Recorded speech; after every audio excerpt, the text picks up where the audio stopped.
All right, we are getting some action here. All right. Here we go. So we have one stream that is working, and we'll see if we can find it for someone else. Oh, there you are. So Saputo looks quite full and red, which is weird to see in Montreal because again,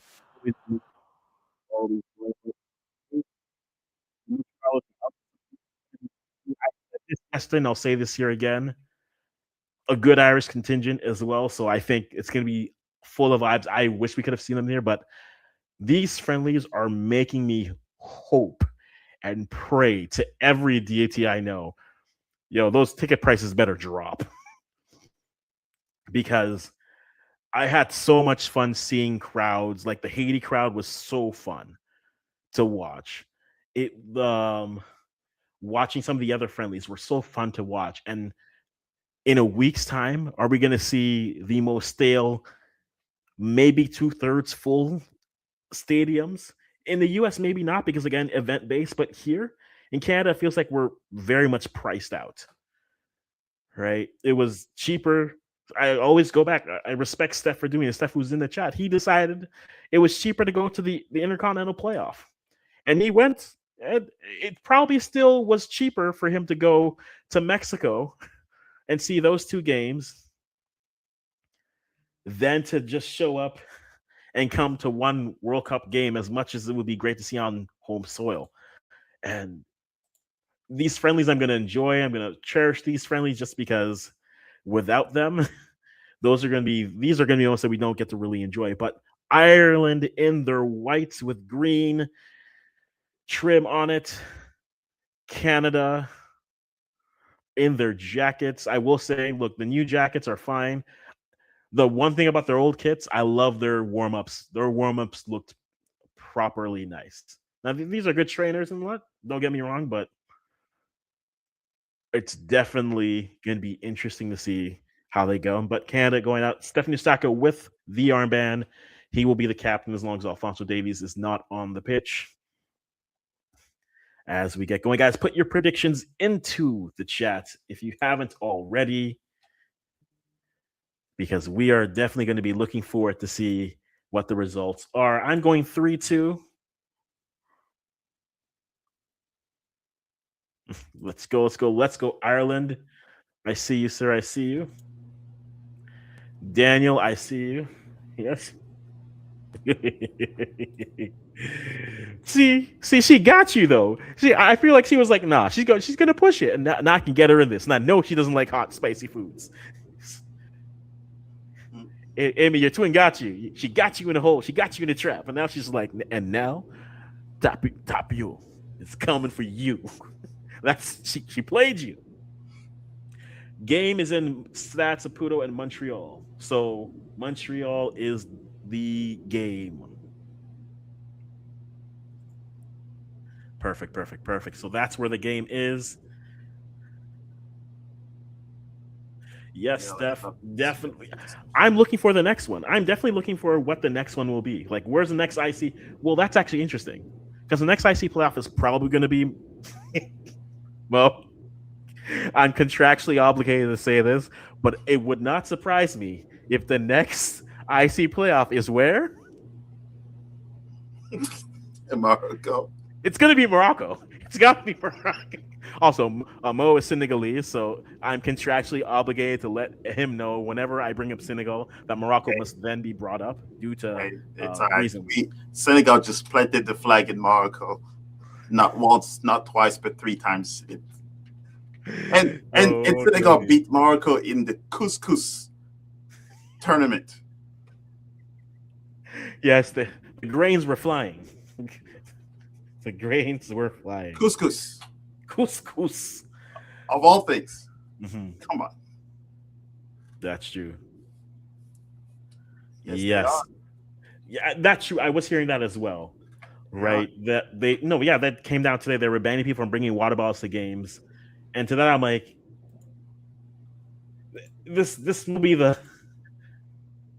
This will be the craziest statement I'll make, but it's not even that crazy. This is why when at the last World Cup, national anthem's going on, when the last World Cup, when when Qatar was like, no, we're not selling alcohol in the stadium. After they bullied Brazil into changing legislation to let them serve, that was the one time I was like, you know what, Qatar, go off.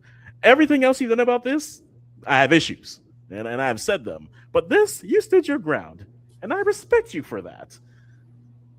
It sucks. It's Hey, you it's know what? it's gonna be a thing. Yeah. No incidents. That no instance. But hey, But I'm uh, liking how FIFA is like waiting 14 yeah, days within the tournament and then just start a little bit of here. This is what you cannot do. This is what you can do. This is what you yeah, cannot do. At the moment where everybody's signed, sealed, tickets are ready, the hotels, everything is ready, and they're like, none battles. No, yeah. you won't get your Great, 12 battles though. yeah, great moment in Montreal. The anthem singer gave it to the crowd, and they finished it with style. Ah, the goosebumps were there. Also, yes, my black kit is here. I'm just not wearing it. Okay, I've invested my money. Okay, this is my World Cup. This is my World Cup ticket. Okay, this is what it should have been. Uh but again, you have Crepeau in nets with Alistair Johnson out wide. Defugral, Cornelius, Larea back there. You have Buchanan on the right with Kone Eustachio in the middle, Liam Miller on the left hand side. Then Joe David and Kyle Laren are your starting nines for Canada. And yes, I would love for you guys to stay here and enjoy this video. I really would. But if you were looking for a place to possibly see this game and really enjoy your time, I'm not saying that this works. They might have a few pop-ups, but I'm just saying it's live. I'm just saying if you wanted to go there and have it in the background while we banter here.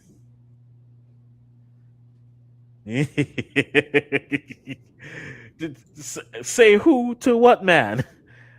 Steph, I feel this is a conversation with him. With who? I'm here for the Canada game here, and I'm here to save. And Just a minute. I'm here to save everything. But What? let's get back to the Canada things. Yes, Who's Liam Miller that? would be the weakest link in today's lineup. Would he be?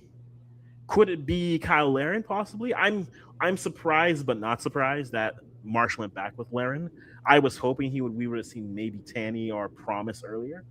I think I'm much more interested to see who's the first striker off the bench, replacing who they replace, because Joe David went a full 90. Well, mostly on he went 70 basically. So I think fitness wise he's there, but the match sharpness is what we'll see.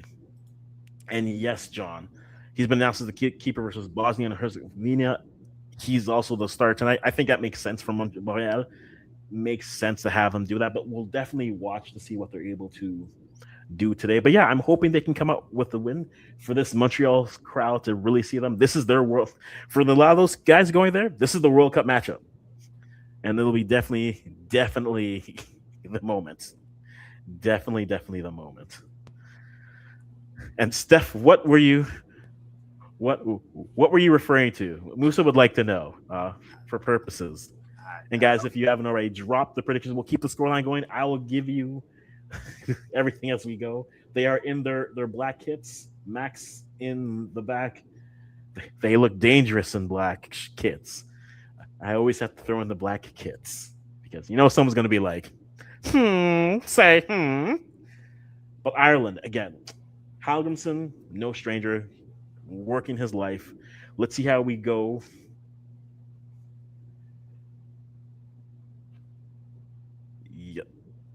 Yes. They do look sharp. The black kits always look good to me. I don't hate look of all the kits. I know the white and gray looks interesting. I don't hate the white and gray. I think it's nice. I think it's a nice kit. It's definitely a nice kit.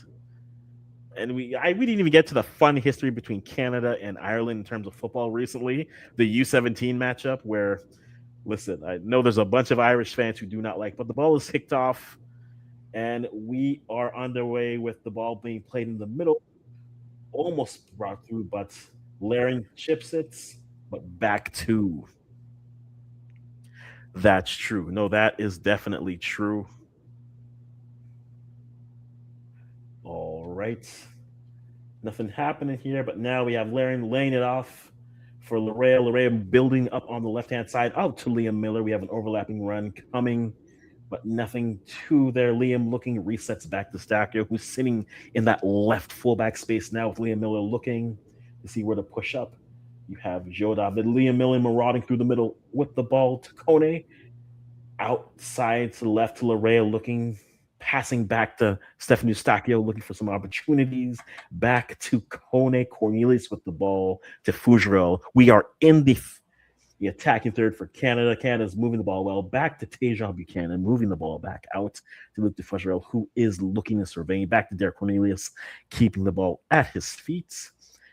Drifting towards the left, but back to Luke DeFugerel, passing the ball out to Tejan. Tejan with the ball down to Alistair Johnson, stopping, lays it off to Tejan. A shot put on and blocked by the keeper.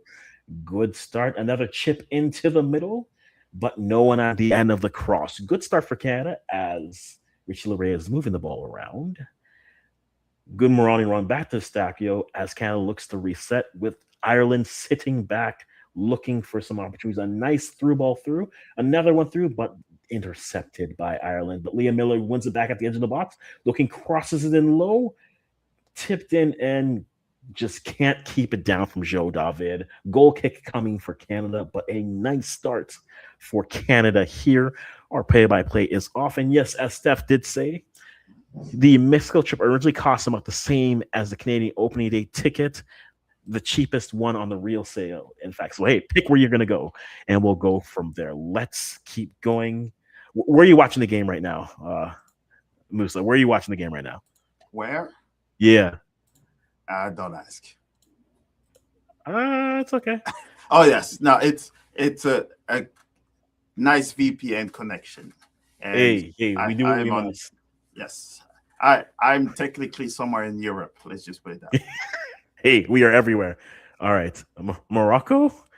No. No, don't worry. No, that's for him. No, we have to say it for him. Morocco. Oh. Yeah. No. There we go. All right, so ball back to push. Yes, we know the match has started. We're in the Sporty's been slow today, but we're hearing. So we'll give you up to that until we start getting our arrows moving around. But a good start for Canada in this game. Jaime Halgrimsson, coach for Iceland after he left Jamaica, in a very interesting spot. Jamaica then unable to qualify for the World Cup with 2 shots.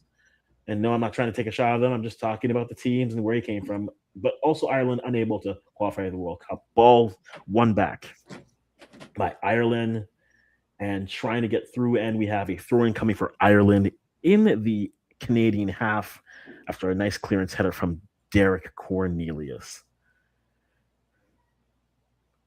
Well, Bene definitely is a player that if they're not careful, he is going to push that counter opportunity. Chipped over the top, but dealt with by Canada, but not out. Back to the midfield, into the final third. Tries to put a shot on, but not able to. Cleared back. And now Ireland are on the ball, moving around to see what they can do in the attacking half. Still no score in the 5th minute, apologies. Canada looking sharp in their black kits. Ireland looking stingy in their white kits. This is going to be a fun affair once a goal is scored. Please score a goal, he says.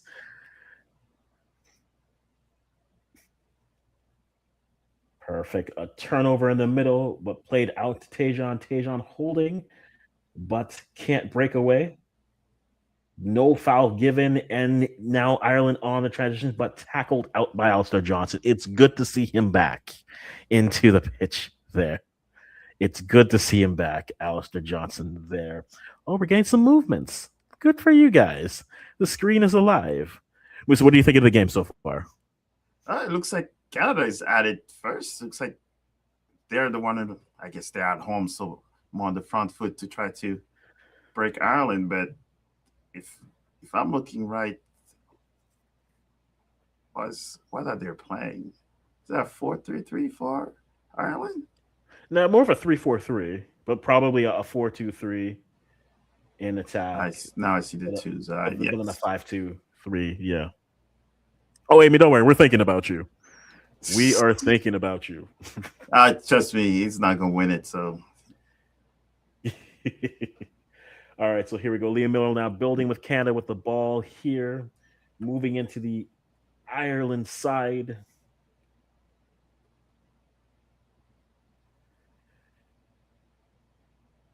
Here we go. Tajon on the right, looking to build, crosses it in, but dealt with by the defenders out for a corner.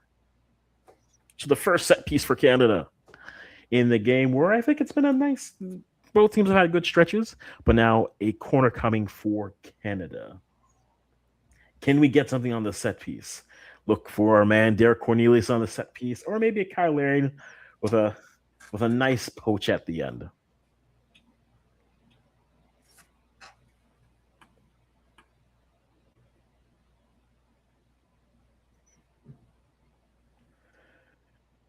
All right, short corner, played back out, played out to the wild, chipped over, and just can't keep it down. Luke DeFougerol just couldn't keep it down, but also called offsides. not a bad sequence. Not a bad sequence at all. Oh, I personally hate the short corners. I'm like, just put it into the space. But they played it well. They definitely played it well. Just weren't able to convert it there. Ireland did not fall for it. Mm-hmm. My favorite food, carrot cake. Again, carrot cake. I will. You can tell me. Here's the order, as Ireland has to throw in carrot cake. I might do something for you with some avocados. Listen, okay, some questions will go. Some good rice. I won't say the rice because Senegalese also feel a way about it. But if it ends with Jill, if it starts with Jill, ends with loaf, some good jollof, I am there. Potato cake, hey, not bad. Potato cake. Tell me about this potato cake. You're gonna have to tell me about this. As Liam Miller on the left is breaking, gets into the box, looking, cut inside, tries to go far corner, but too much on it. But Liam Miller looking like a man who's about to play in the Premier League next year, because he is. Hull City for the win. I'm not familiar with potato cake. Yeah. Tell me more about this potato cake. I am intrigued.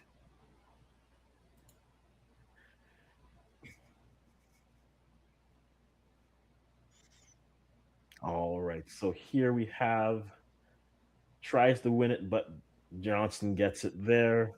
They play it back, they reset. Parrott on the pressure, but Cornelius gets it wide, goes to the middle, bad pass, and now Ireland are breaking. Ireland are now breaking. Ball play in the middle, looking for Parrott. Court. I don't know what just happened here, but that was chaos. They got let off there. Mm-hmm. Derek Cornelius with a bad pass creates a counter chance, and Troy Parrott puts it across goal. That was almost off two Canadian defenders trying to keep it out, and they are able to do it. Parrott's slow to get up, but he is up. He's looking all right, but I told you there'd be chances. I told you. Anyways, Canada, I beg. They look cohesive. I am happy. I'm good. Like, we can end the stream. Like those first 10 minutes, I'm good.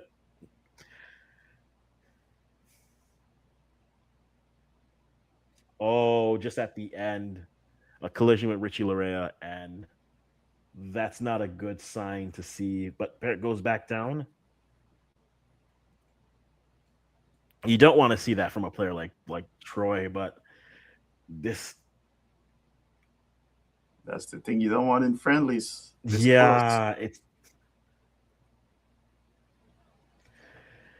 That is tough. So pretty much no matter which team you cheer for when it comes to friendlies. Don't get injured. See plenty of those guys having tore ACLs like a week before the World Cup. You're like, oh. Mm-hmm. Most definitely. Oh, Could well, that go would for make another sense. 90 minutes.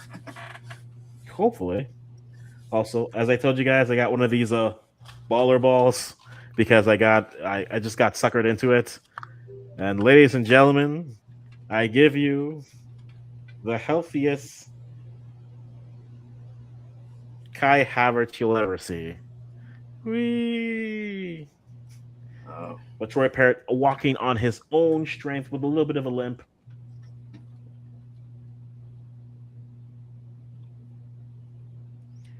So he is walking off, and we'll see if a quick change is made by Ireland just to be precautionary. I think that would be a good choice, but you hate to see this. But it looks like it looks like with the PT, like it looks like he's gaining a little bit more. But Ireland with the throw in coming in here. Parrott with the injury. yeah. PT will give you like 5 minutes, and then after that might Yep. take it away from you. Your choice. Parrott comes back in, but yeah, clearly has a limp. Clearly has a limp there going. So I think maybe he maybe tries to go 30. But no, I agree with you, John Patrick. Like it's a friendly, and look, if I'm coming to see Ireland, look, I'm coming to see him. And Ume, of course, because U17 rules. But nah, safety, and with all the subs you have, if he can go, I'd say no more than a half. But I would definitely say there is a limit for how long you're going to have him on the pitch. Another throw in coming for Ireland as they're slowly progressing the ball down the pitch. Ball back out. And Canada wins the throw now, finally. And they are building up and looking decent to see what they can do. Still 0-0. Thanks, guys, for everyone being here. And again, hit that subscribe. Give me your prediction scores. Subscribe, notifications if you want to see me again, or don't. Whichever you prefer. He doesn't want to see it again. Kawhi. Ireland with the ball now, building up from the back. Goalkeeper, center back, two. There we go. Back to the goalkeeper, and Canada is looking to speed them up a bit and make them go long, which they do. Cornelius wins the first ball, but Ireland on the second ball, chipped out wide. Liam Miller pressing, but not able. And now it's a conversation of what they do here. All right, Ireland content with slow build up, trying to trigger Canada's press. They get the ball out wide, move the ball out wide. Tejan is definitely playing, but a little Amankwa. Ghanaian. He just tried to step over the guy. Yeah. Hey, listen, the Ghanaian in me hurts because of you don't disrespect us like that. But he's playing for Ireland, so I'm like, Canada. Yeah. Oh boy. Parrott seems to be moving a little bit better here.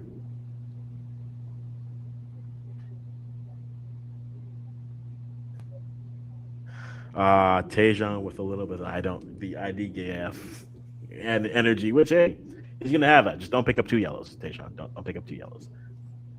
But here we go. Luke DeFuccio moving the ball into the second half.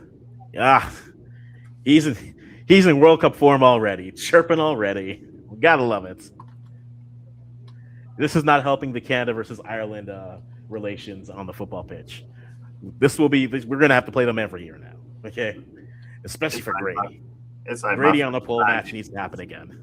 My French side is not their favorite either, so I guess this is true. All right, Cornelius with the ball, looking, surveying, back to Kone. We got Luke DeFuccio out to Tejan, closed out. Tejan chips it in, blocked.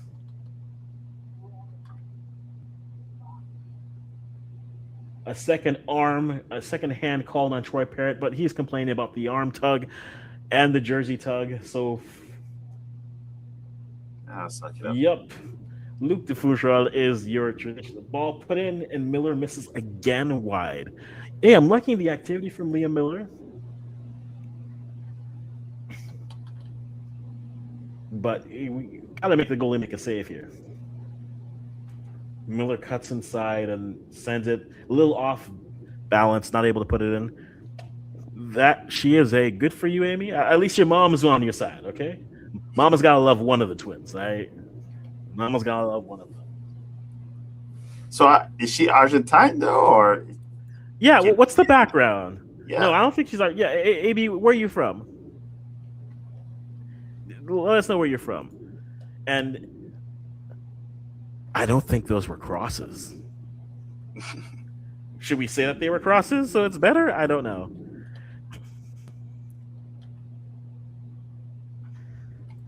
He's an interesting winger, I'd say. I think based off of who's available, he's definitely who you want to be starting. I know that when Ali Ahmed is more healthy, he's probably going to start over Liam. I find that Liam is better in games where you a mile, kilometer, a couple counties, a few regional, elections. Who knows? Missed it. But yeah, I find with Liam is definitely he's a cut inside winger, right? So he's more wing forward than anything, and that's where the frustration I have with him sometimes. I think for a team you need distributors out wide sometimes, and I find that sometimes he's coming in, but again he's on his wrong side. I think he'd be better on the right side behind Tejan, where he can cross better because he's always going off foot, cutting inside and scoring, going for the shot. That's what he's looking for. But he's got a free kick opportunity coming for Canada. Also, I'm further. Oh, so I might have to slow it down then. Yeah, like I think Liam is a perfect come off the bench winger. Kone just misses it wide. Okay, so Mexican and Argentina. My mom is next to my dad. And okay, so a mix of everything. Okay. Okay, so now wait. There's a correlation. Okay. We need to. There's a very important thing. What do you mean CR7's in the conversation now? Mexican Argentine family? Huh? Okay. Someone's getting disowned. Well, you gotta have that in the family. Not everybody's cheering for same people. Oh, here we got Tejan on the break. Tries to cross it, but put it out for a corner, deflected out. But Tejan's looking good. But again, there's a little bit of that cohesion that you're looking for, right? Tejan's seeing something. They look far better, syncly wise, than they did against Uzbekistan. But man, they need something here. They definitely need a goalkeeper save would be nice. Like make the goalie make a save. I would appreciate that personally. Yo, good old Nelson. How you doing, big guy? Corner comes in and headed away. Larea puts it back out wide. Next ball, second ball, recycled back in, too deep. But ball one back. Liam Miller back forward, and looks like Canada's going to reset.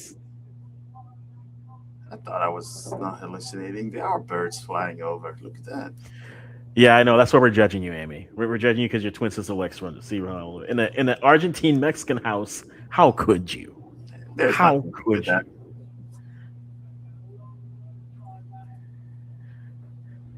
you? I think she's talking about the phenomenal one. The phenomenon. R9. R9. Yeah, Brazil was one of the best nines ever. From '96 to 2003, roughly before the injuries took him. Yeah, I think she's talking about that Ronaldo. Yeah, that one I agree with. That's a fair. That you can beat those. I know you mean CR7. I know. But going far wide, Tejan does. Goal kick coming up for Canada. But Tejan, again, is looking, goes wide. No one there, but tries to catch a keeper off and tries to chip it to the far end, but no one making the run. Liam's not quite there yet.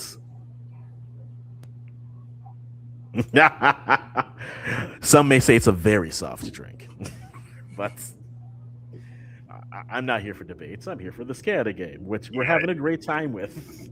Ball placed in the middle. Kone with the ball, looking. Tejan surveying out to Derek Cornelius. Cornelius progressing down to Liam. Ref gets out of the way. Played out to Johnston.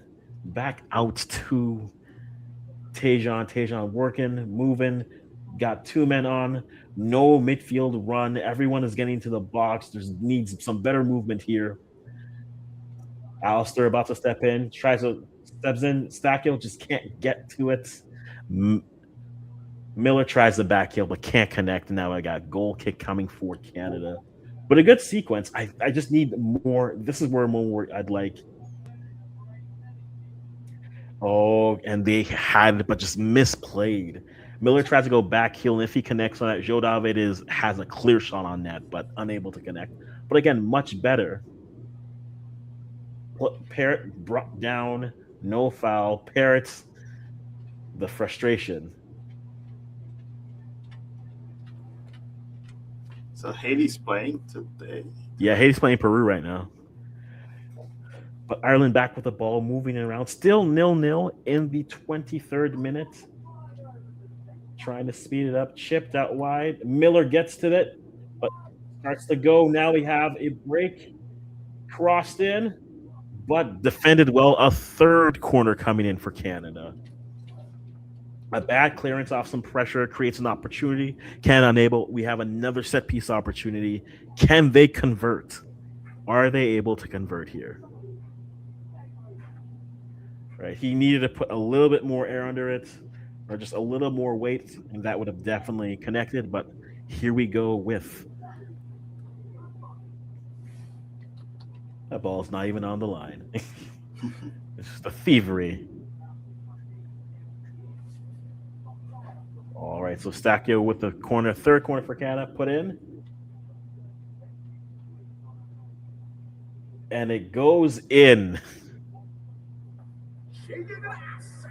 It's an own goal. It's an own goal. I don't know what just happened here, but the ball is in the net. The ball is in the net. 24th. Did anyone touch him? I don't think so. Goal. We are waiting to see who it's by, but we are updating that banner. Yeah, I don't think it.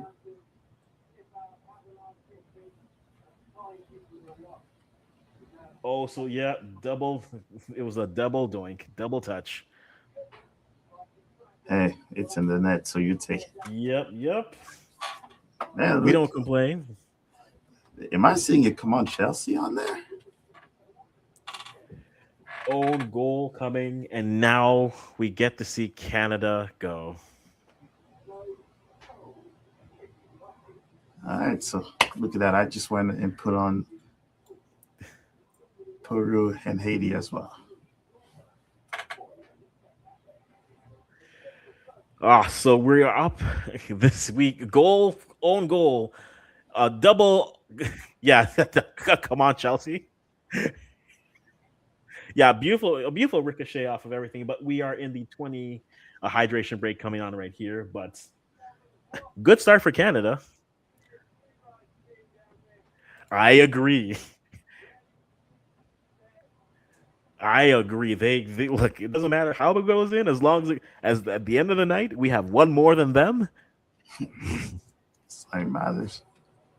Yep.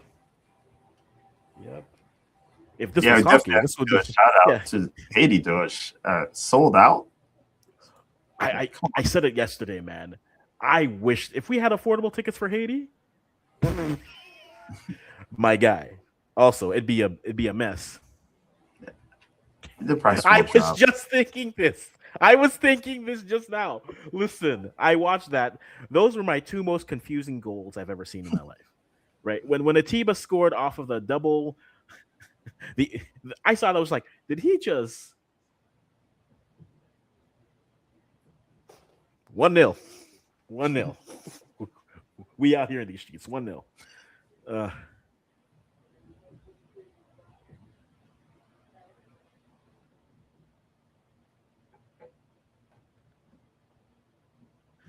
I think it was O'Brien. I think it was O'Brien. But we will see what the official score gives us. Why are these fans not clear what the chanting should be? Because because we have a supporter section, but we're not quite at that point where we know what we should be saying. Everyone. The best that we were at that point was the qualification day against Jamaica, where it was like, nah, everybody get on this page. We handed out lyrics. That he is. That he is. Yep, Crapo off the line, gets it and clears it. Ireland with the ball now, building, and we'll see what they're able to do here. But that all you can say, it's created off of the press. Kone with a late run, forcing a bad clearance, and then from there, we start to see some fun. He's definitely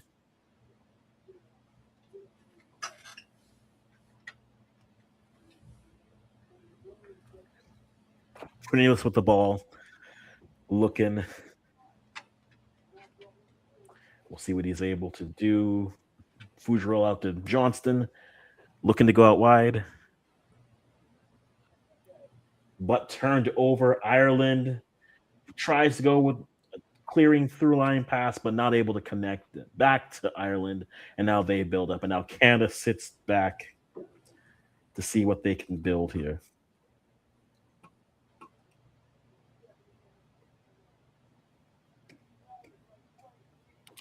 Let's see what they're able to do.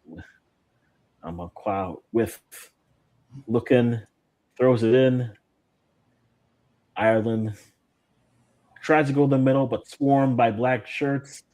One, you have Laren on the break, looking to who to clear. Tries to chip it over and deflected, and another corner coming for Canada. Can it be two? Can it be two WTF goals? Yes, definitely. Also, apparently the Moo shirt is winning tonight, so yeah, this is gonna be on when they wear the blacks kits, the black kits. Yeah.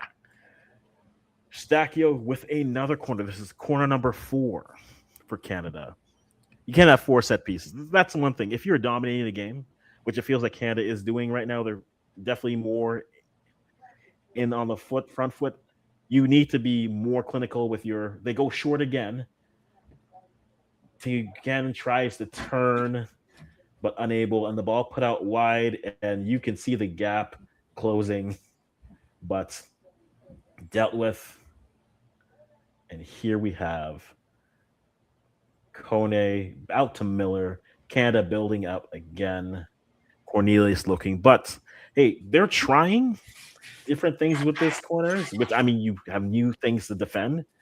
But at some point, hey, just put it right in. Like, how do you like the short corner game? How Canada's played it so far? For me, for you. I don't watch Canada as much. I'm still trying to decipher the type of play that you guys have. We're chaos merchants. What's up? We're pressing chaos team. We're a pressing chaos team. I don't know if it's chaos at this moment.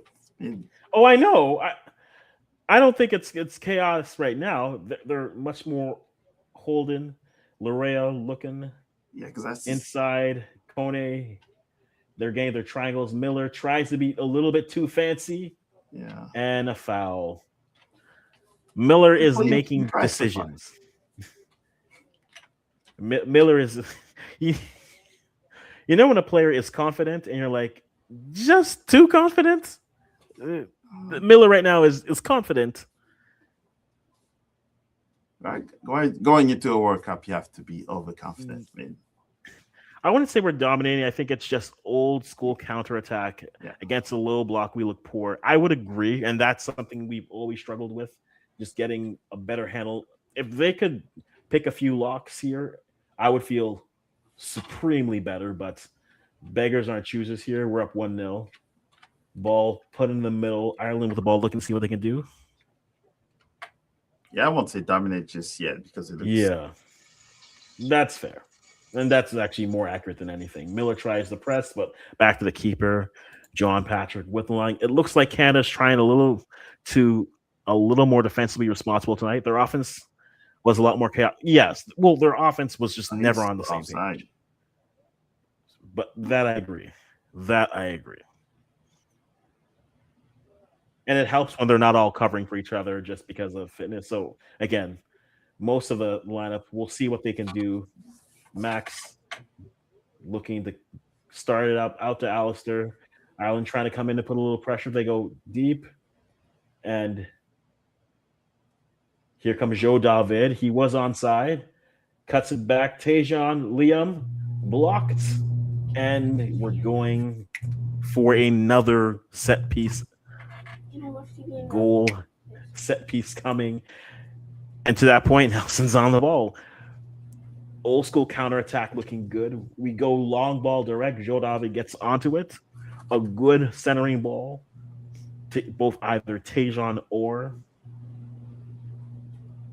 My question is how they going to want to play even during the World Cup? Who? Canada? Ask the question again. So is it Canada's style of play right here when you're saying old school counter? Good turn? Yeah, I would say. All right, might be a little rough. It's a little rusty, no doubt.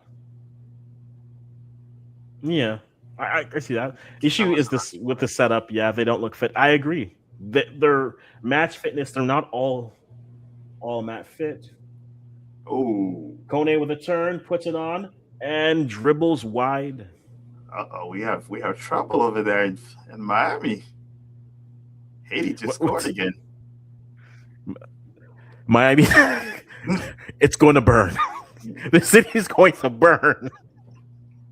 Corner coming in, set up, fall, get a shot, and offside. Counter-wise, they look far better on the counter. But again, against a low, that's where it gets the fall. And that, yeah. They've not looked good breaking down. But again, on the replay, Liam, oh, no. That's a tough call. Nah, man. I know I'm watching this game, but Haiti's looking way too good. Yeah, I hear you. Haiti is the only. You did not put them in Miami because if you put them in Miami or close enough to Florida, they might take over the stadium and they might win the whole thing at the end. If the tickets were affordable, Miami, New York, you're done. I mean, with the Knicks playing, city done. NYPD, go home. Put your badges away, go home. They're like, but it's not. But no, it's good question. No, it will be a party, not. Yeah. Oh, for sure. Is Miller typically a scoring threat? I've never thought of him that way, but maybe I missed something. He can be. I don't know. For how he plays, he's on the wrong side. Because again, a lot of what he's doing is cutting inside. He's a right footer playing left, but that's all you have. And so where the issue becomes for him is if he's on the right side, I think he's better distributing. When he's on the left side, he's favoring his stronger foot. I won't go as far to say he's a 1 foot player, but he definitely favors that right side. So on the left, he's not looking to cross always. He's looking to cut inside and score. But that's just more habitual than it is than the player's mentality. Well, it has the mentality as well. But into the stage as per usual. Good sir, good sir. Nelson, what are you liking for the game so far? They look dangerous on the counterattack. But also it's equal parts look good on the counter, but they don't look. It's rusty. I heard what Musa said. Like Mhm. it's kind of rusty. It's not like it's not clean. Yeah. When you watch a US game, the states actually looked good. Yeah. Like their counter looks really good. Mhm. This looks more like a team that really hasn't had time to. Oh, Amila's. Turning, moving. Yep. Gets out to Tejan. Tejan looking. Or Puts unless in they're just trying to play at the Mm. speed that Ireland came with. Yeah, It- like yeah. trying to stop them from setting the defensive structure. The Yeah. only concern I have is like Bosnia will not play like this. So No. I don't understand the types of teams we've played coming up. Like right now, you should be playing teams that you're going to be like teams that set up similar to the teams you're going to face in the World Cup. Ireland actually are quite open.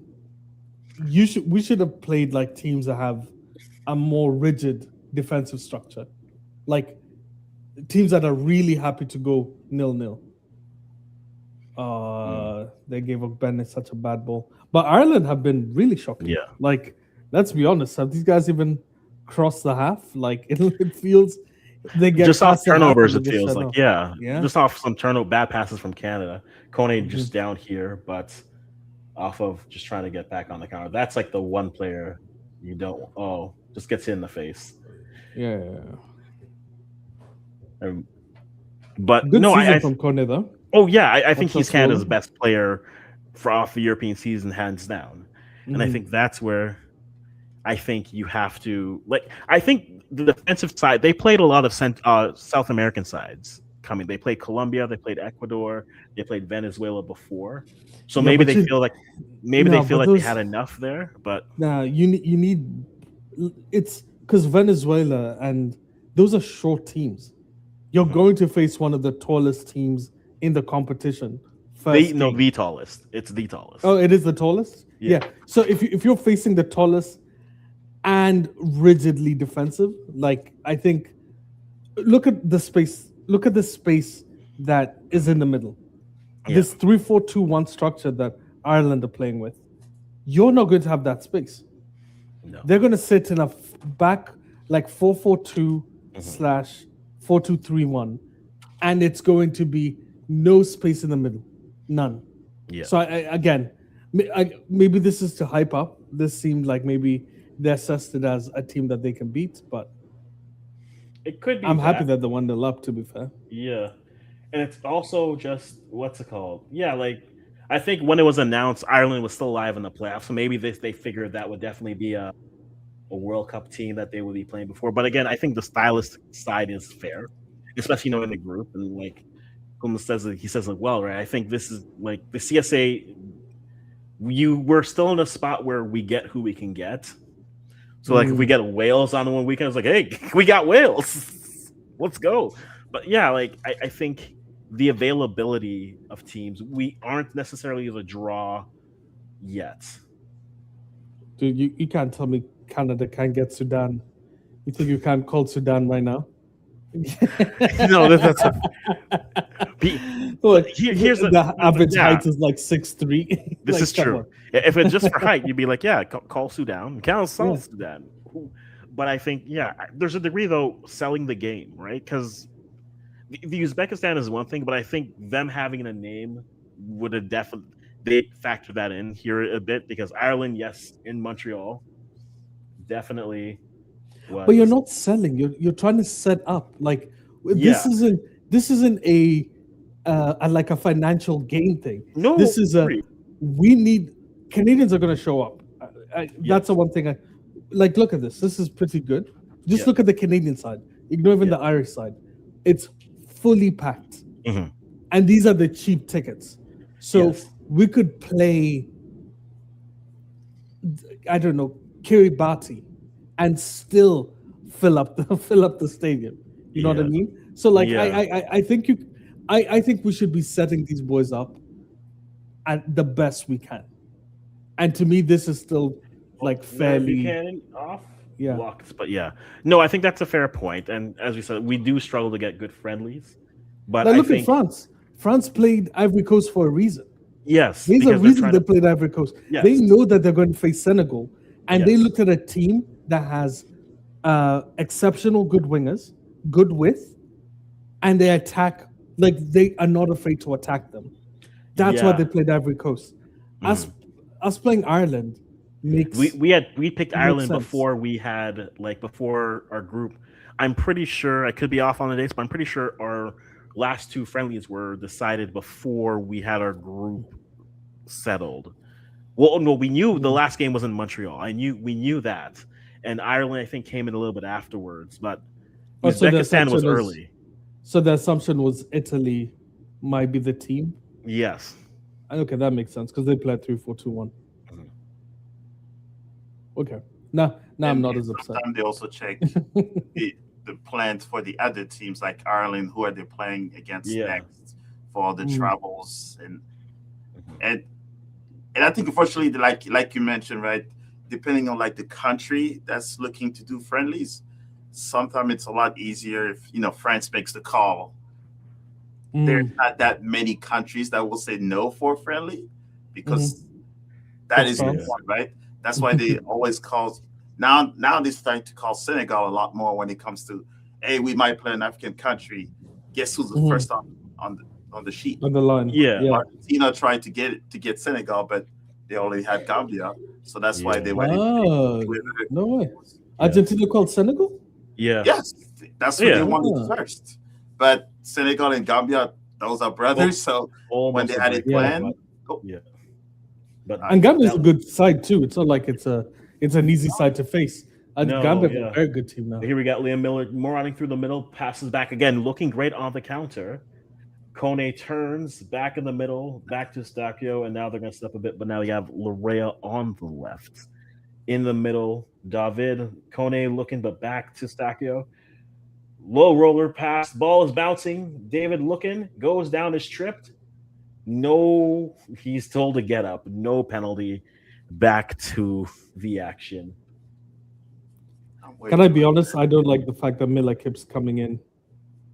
I He's think on he his needs- offside, right? No, well, either way, like I don't understand why we're not playing with width. Like this, there's no natural width on the left side. Yes. Like every single time he cuts in, and I know he's cutting into his stronger side, but if he's cutting in, he should be closer to the box. Mhm. Like he's cutting in half, like 5 meters from or 5 yards from the Yeah. halfway line. Makes no sense. You need to learn No, yeah, DK better. just okay. Let's take a look at this. That's light. Yeah, that's That was light. after the fact. He Yeah. fell That after was the that was yes. But it looks like one of the challenge though for Canada looks like Ireland is playing rough. No. yeah. I actually do think that could be called for. It's weak, but But the it's contact soft, is there. Yeah. but there's contact. Yeah, Mhm. that could honestly in the World Cup that genuinely can be called as With a the pen. powers of VAR, I agree. Yeah, That Everything ref is got- different when it's is there VR for this game or no? No. Okay, Okay. inside, Johnson puts a shot. Nothing. Yeah, the Probably right do. side looks better width wise. They really need a left winger. Amy said that she regrets the bet. That she made with her twin. Yeah, we've apparently her twin convinced her to make a bet that whoever, if Argentina wins the World Cup, twin has to take a spoonful of tapio hot sauce. If twin loses, then there's a spoonful of hot sauce that is on the line here, and I'm like, why would you let your family like? There's got to be more to this. And a Mexican Argentine home, how do you get suckered into Yeah, I this? don't. Can we be honest? I don't think Argentina was winning this. I do not think. I think that they're so weak. This, like, I'm looking at the squad. A lot of the good Argentinian players haven't been good this season. Yeah. Now minutes they might official. show up. Exactly. Yep. They might show up. Argentinians are just like Brazilians; they show up at World Cups. But like, But Di Maria is no longer there.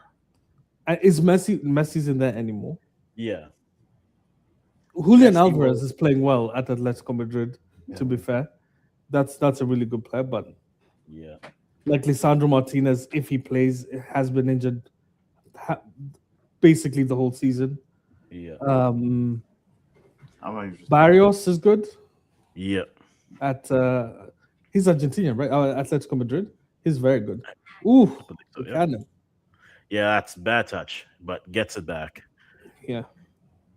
And I think their goalkeeper is still not 100% either. Oh, Yeah. Martinez. Martinez not. Yeah. Yeah. He's not been Yes. practicing. No, like, Oh. I mean, he's been practicing separately too. Even though I don't think too much of him, but he's still their number one goalkeeper. I think he's a very good goalkeeper. I actually think he's one of the best goalkeepers in the world. People don't like him because of his antics, but I actually like him. For his antics or for his goalkeeping? No, his goalkeeping. He's always been. I'm just excellent making sure. goalkeeper. I'm just making sure. Always. I think people hate on him a lot. Personally, I think he's a very, very good goalkeeper. I'm one of them. Yeah, but you Like, just let's remember. be honest. Saves. If you look at that defense that was ahead of him when they won the World Cup, guys like Yeah. Otamendi, it was him. It was primarily Martinez helping them get to that World Cup. He It wasn't made one. Otamendi or Romero. He made one save that made his career. Oi, that's crazy. And then, and the I best like that, time though. that I ever had was at the end of that season when he was starting to cry and he was applauding people like he thought a big club was going to call and swoop him up. He was saying his goodbye, and then the summer goes through. No, because Manchester Nobody. United were going in for him. No, they And were then- not. No, they He were. heard rumors. There He was- heard rumors. He heard like Yeah. the normal stuff, right? You just won the World Cup. Now everybody talks. But No, it was no, nothing. seriously. No, United were in for him. And then I think the price was too high. And then that's when they went and got Lamens. They went and got the Belgian keeper. But like they were actually in for him. And let's be honest, he's been good for Aston Villa. And he was good at Arsenal too. I just think Raya is obviously better. Head and shoulders. All right, so we are at halftime. Canada with the own goal are ahead. Off of a set Amy piece. just called out my favorite person. I apologize, Amy. I didn't realize you know ball like that. Nico Paz is probably the best player in it, like the best player in Italy right now. I'm better than Yildiz and stuff. Yeah. Like Nico Paz is amazing. That he is. And Villa did want to offload Emi Martinez. Yep. These are the lives we live. But as we said, 1-0 for Canada. We're just vibing our way through here. At this point, I think I'm gonna just have like a free for all Friday where I just put the link out, be like, y'all just come on and talk. Well, what do y'all think? Give me your wildest outline of takes. Let's see what you have. But hoping we see the B squad from here on out again in the second half. I think we saw Parrots back and playing. That's good for Ireland after the knock. But yeah, it's the game before the World Cup. I say maybe max another 10 minutes. Max, you go up to the 60th minute and say, and then after that, wholesale line change. Everyone out. Dan Gomes comes in, just change everyone and come through. Or if you want to see one last combination, maybe you put on like a Nelson out wide. But why would you wait for 60 minutes? I think you do it immediately. I'm actually agreeing with John because the issue you don't want is any of your top guys to get injured right now. Yes. Or not even like injured, just risk it. Yeah, or else they'll probably just give it a little time for some of those guys to warm up. So that might be, that That 7 5-minute to break. 12 minutes. Yeah.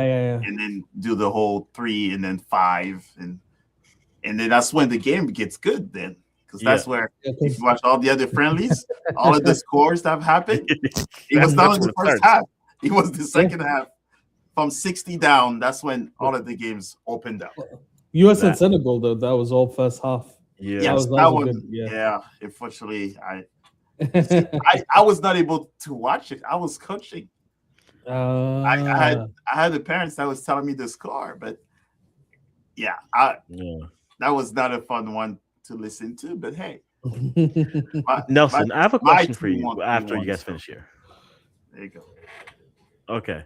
So Nelson, I have a question for you. You mentioned like Canada against the low block, right? They're Mm. just you mentioned the width, you mentioned those things. I mean, we're looking at SofaScore's rating. Like, what would you change to improve what Canada's doing? Because in transition, counterattacking, they look fine. Mhm. But when they face a low block, because it's been an issue for them, like what would you change tactically to see what to get some better results for them against teams that will bunker down defensively and not give them the space that Ireland sometimes gives them here? Well, there's only honestly low blocks are broken down in only one way. You need people with the ability to beat players one on one. That's the only way. So Buchanan and Miller would have to show. Buchanan is probably the best person to break down a low block Mhm. because he's comfortable cutting in and going around, like going through the byline, Yeah. hit a square cross. Like he'd be the perfect person. Mhm. But I don't like how Miller's dribbling. Personally, like Yeah. he's starting to cut in too early. And if you notice, he goes into the midfield where we're getting congested Yes. because Kone is sitting deep. Um, Eustachio, is that how you Yes. pronounce him? Eustachio Yep. is also sitting deep because they're concerned about the counter and also being the available for the pass. But Yes. he should be cutting in further forward, personally. And you Mhm. want to see him implement multiple different ways.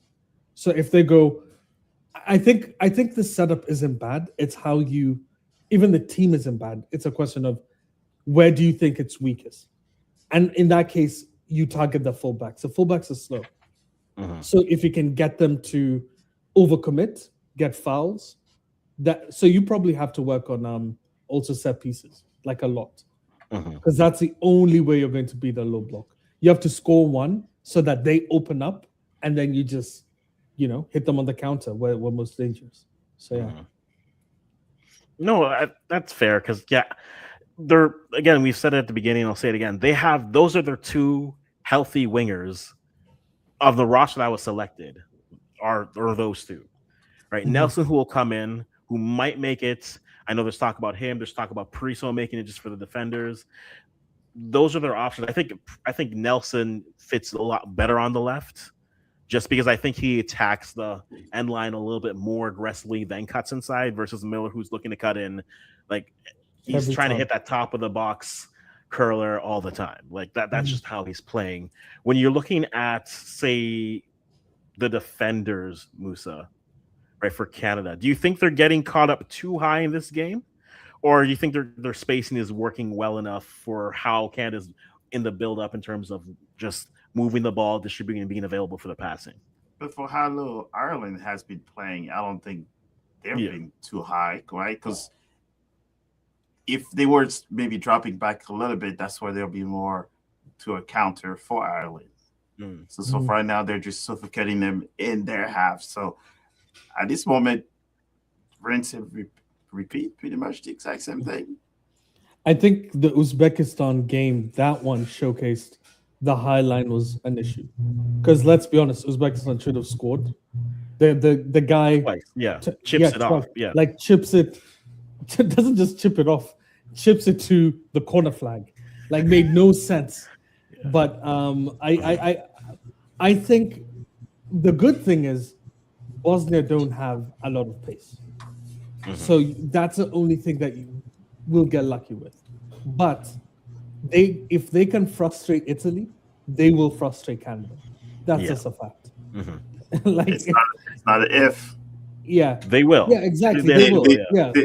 because and just the whole highlight that you were talking about. So I watched them how they play against Italy. Mhm.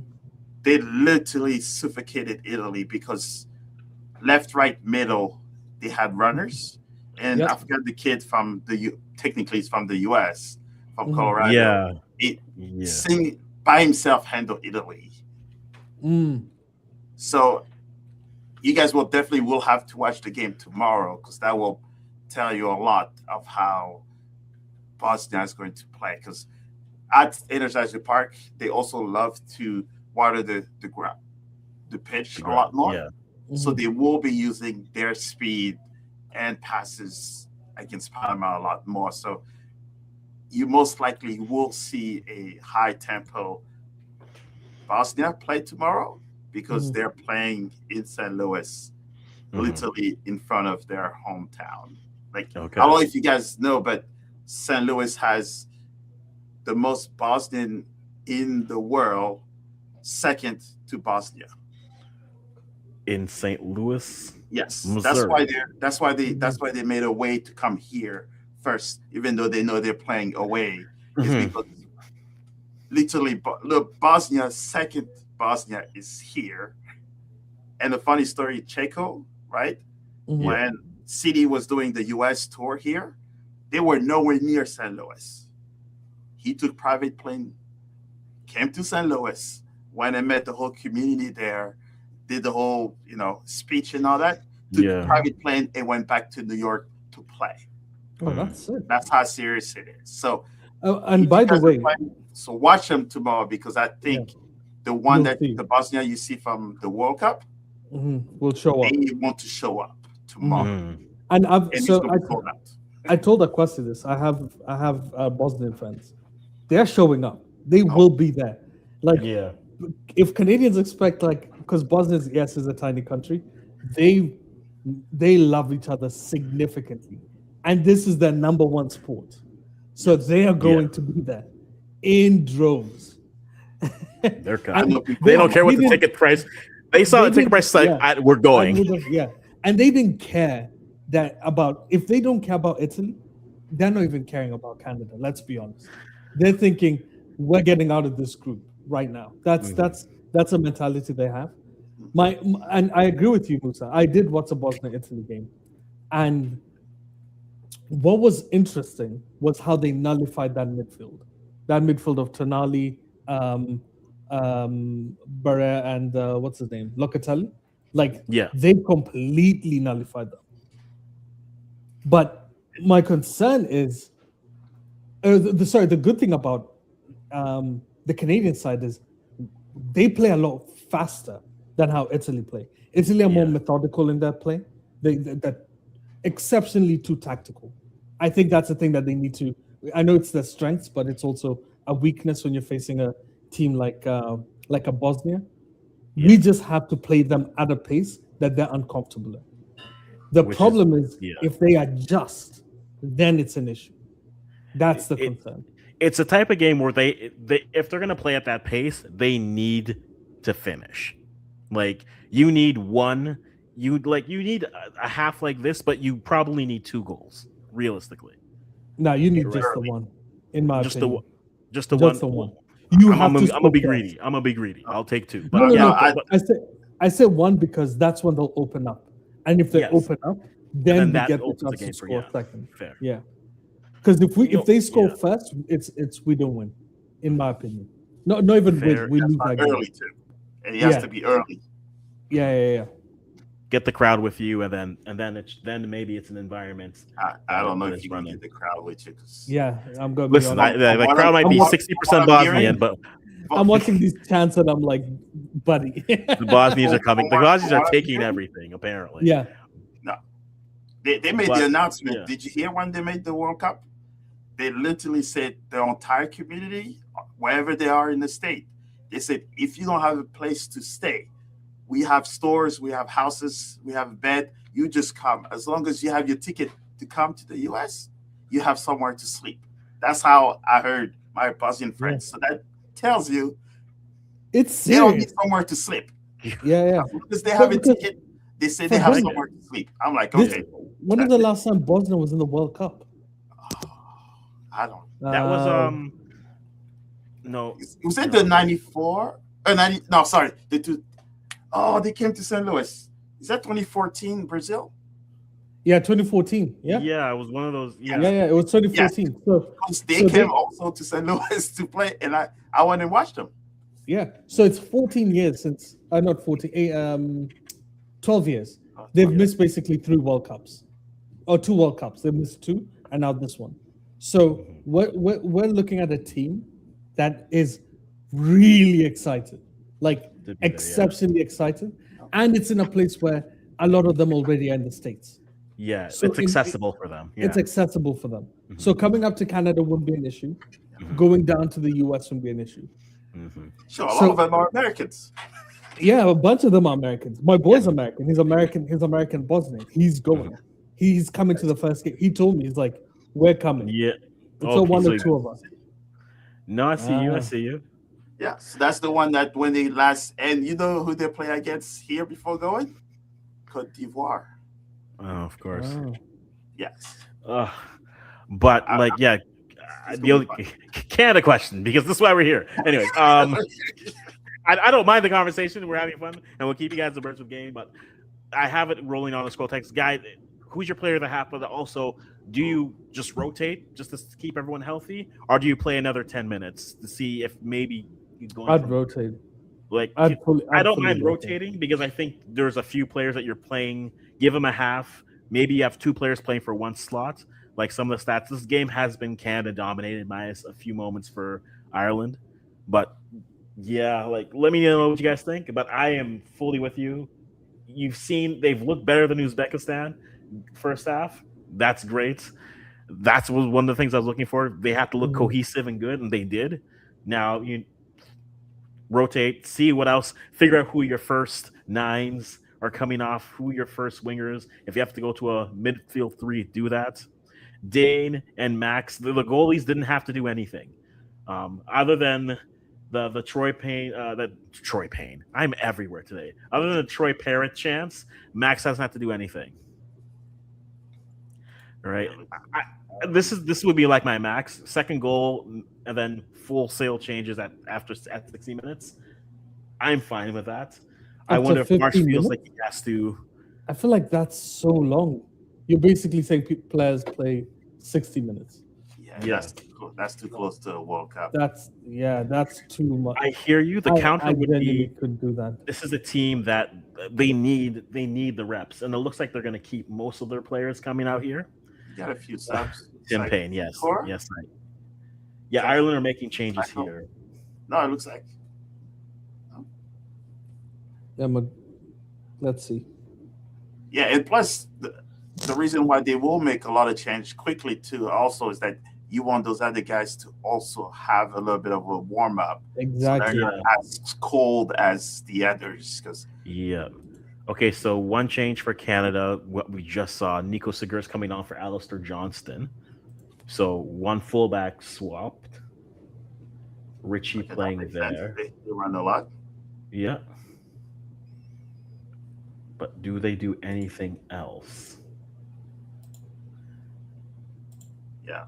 I'm telling you, everybody's talking about Bosnia here, so I hope you guys will be watching. Yeah, well, some of us will be there. Well, yeah. I need to see. I need to see what we're seeing. I'll be there. Mm-hmm. Yes. So just the one change for Canada. Only Alistair off for Nico Segura. And we are off. Canada moving now left to right. And Tejan immediately on the attack. Getting to the byline. Crosses in early. Kyle Larin tries to put it on frame, but can't keep it on the frame. Goal kick, or are we going to? I'm like a couple seconds behind you. Yeah, like this is the most. This is the closest the game play and the screen that I'm watching are actually in sync. Like I'm only 10 seconds off on this, so I'm like I'm giving this perfect. But I do agree with this. A 2-win would boost confidence. 2-0 win would boost team confidence and a bit more game time for the starters and give them more chemistry. Corner coming up, directly put in, headed away. Liam Miller going out to Richie Larea. Richie Larea looking back to Liam. Going out. Stefan Eustachio puts down the line. Liam tries to turn, tries to beats his man. puts it inside to the corner. Kone tries to put it on frame, and off wide goal kick coming for Canada. I like that action, but yes, Kone, that should have been on frame. But I like that action, and like you said, Nelson. See why I said Miller Yeah. should go. Miller should go actually on the outside more often, because Yes. if you keep cutting in, you're just congesting one part of the field. Mhm. You have to adapt, because by stretching the fullback, or in this case the wing back, Yeah. what you get is clear open spaces for you to cut back. So every single time that he's cutting in early, he's actually messing up the Yeah. attacking structure. Mhm. But I do like. I will say something. I will give one really good positive. I think Canada's press has been exceptional. I actually have to give a lot of props to Jesse Marsh for that. Like, this has been an exceptional. Like, it didn't work for Uzbekistan, by the way. If and if that's how we play against Bosnia, we will. Like, Dzeko is a much better striker. Like, he will finish. He Yeah. will score. My God. Like, you cannot get, and it's not just Dzeko. That's the issue with Bosnia. Like, they have way too many good players for you to just go, oh yeah, we'll just waste. We'll allow one or two chances here. No, Mhm. You know, and he's resting. I don't think he's playing tomorrow. no, he Yeah. won't play. Yeah. But with someone Alright. like Dzeko, you don't want to play. You don't want to push him. He's old. Mhm. He's Yeah, not that was 40 now. not dealt with well. Yeah. Unless they're probably going to give him like 5 minutes just so they see just to him stretch on out. the pitch. Mhm. Yeah, that's some bad marking. So corner But I coming up. find it interesting that most teams, including Senegal, I don't know if this is a thing, but most teams with squad depth, their best players are coming on the bench. They're coming, sorry, from the bench. They're not starting. Like, even when I look at Bosnia's last game, Memic and all of them, they came from the bench. They didn't start. Yeah, I because don't know. some of That them must be like a extended tactical thing. seasons. Yeah, some of them, you know, the whole what they have in today's world, the whole load management. Yeah. Yeah. They start looking at the players that played season plus tournament, and Mhm. pretty much if you sniffed a little bit of the final and you've played a little bit of final, you most likely will not be playing the upcoming friendly because Yeah. Now, can I also say something? The way Canada just defended that corner, I don't know if you saw FIFA just updated its rulings on how they're going to be defending corners. You will not be able to hold people in the World Cup. Just so you know. So how Yeah. Canada defended that corner, that's a pen. Yeah. Just so you can so these are slight things that first game I think people are going to be really There's, upset. yeah. New Yeah, 'cause rule they- shock is they going to wouldn't be. Oh, understand. yeah. Because the Empire whole has been season, pissed. the whole season has been poor. If you've been watching like the European leagues, Oh, you know how heck, Arsenal won it yeah, Arsenal won the league by like that. manhandling everyone. Corners, yeah. Yeah. But And yeah, then when they went, but go on, what you sorry. mentioned, that's how a lot of players have raised. Says why are you putting the rules now? Now, Um, yeah, but you gotta it give had them to a happen. Yes. It had to happen. Mhm. You can't play football like that. Wasn't football. We were watching MMA. Like, it was, people were holding. It didn't make sense. It was So, in my opinion, haram there was football. haram football. Yeah, it was haram football. We've never seen a season where teams put so much focus on set pieces. Yeah. They weren't even Dejan trying to going create wide, goals. crossing, but no one there. and the wrong version, right? If it's Yeah. a free kick, yes, we want to see those, but Mhm. the dead ball from the corners, that's what was the ugliest. Yeah, those are so ugly. Not only corners, throw-ins. Like throw-ins were also pretty Like a bad deep too. throw. Yeah, definitely. Yeah, deep throws. throw-in. Yeah. Like Michael Coyote's throw-in. Oh my days, you'd struggle. So that's a free kick. True. Yeah. But yeah, I think the biggest concern I have for Canada right now, like even with that, is just That's a our great question. match That's a great fitness. question. We just don't have healthy players. Yeah. And it's not. And then when you get them, the ones that are healthy, you don't have, like we said, the Uzbekistan's game, right? You had the group of players who were match fit and had good seasons, and you could tell who they were. They were sharp, moving. The players who had up and down seasons, who were hesitant in their movements and runs, and then the people who are clearly just fresh off the rehab table. And all those three together just created a lot of just uneasiness, just very meh-ish as Canada gets the break here. But let me tell you something, Quill. I'm hoping that's how we pronounce the name. Yeah. But I guarantee a lot of countries have injuries. You just don't know it yet. Like France's team, I'm telling you, almost half of that team is injured. Like if you actually go through, no, it's true. Like Saliba back injury, Dembele looked injured during the Champions League final. Yeah. And a lot of that load management was because they knew this World Cup was coming. And a lot of them were probably telling the coach, hey, let's be honest. I looked at that PSG team, and is it the whole squad played less than 50% of the games in the league? Yep. So you're looking at, I guarantee, yes, Canada looks bad. Offside. A lot of countries are going to be like this. Yeah. Don't be shocked. Don't be shocked. Like, it just looks bad because we're looking at it from our perspective. No, for sure. And like Nee's points that you made yesterday, like the similarities that you have for 2002 were a long European season, half the teams traveling way around the world, maybe not as healthy, and playing in the middle of the day for some of them, or at an awkward time for them. It's going to be I think there will be games that will be more competitive, but then there will be some games where it looks like both sides or one side is fighting through the mud and just fighting through it. Teams, yes. Yeah. And that's why a lot of people say that the Qatar, we probably saw the best football we've seen in a long time. 100%. One of the reasons was because they were in the middle of the season and they were fresh and they were in top shape. Yeah. Mm-hmm. They only played a few games. Yes. They were just about to be at peak fitness, form, and then the World Cup started. Yes. Yeah, this is. I'm not joking. This might be one of the worst World Cups you've seen in a long time, because and not because of the venue or anything. It's a combination of effects. It's one, this World Cup is going to be hot. Two, the amount of games people have played. All the African teams have played AFCON and a regular season and now coming to the World Cup. So don't be shocked if all the African nations get knocked out early. It's just they've played way too many games. No, it's true.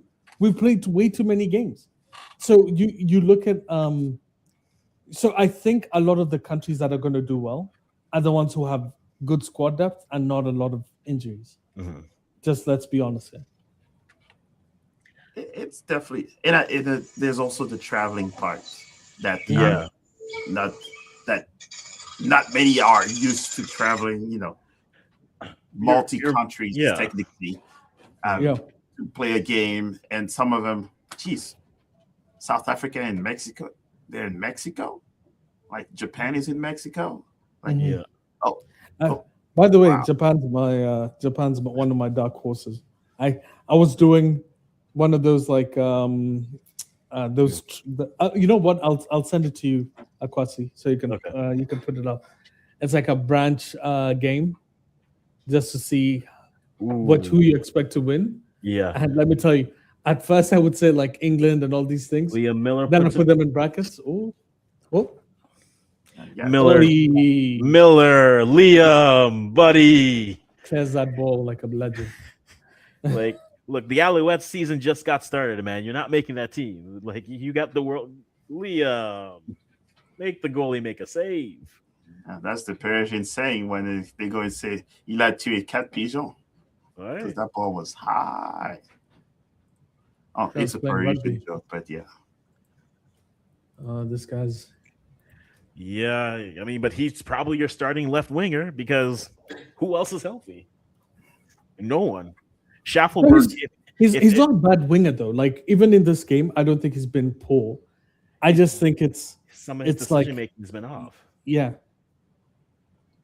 But this happens. This is why you have to play them. Yeah. It's a game, yeah. Like again, your point on him if he stays wide and then attacks, I think that helps them so much. But in this situation, he had the run, and it's just even if he passes it off, I would have accepted that. I would have accepted him passing it off. They are giving cards. Yeah, I think Cornelius got a card earlier, but yeah. Deep throw, dealt with. Oi. Wait, is that a pen?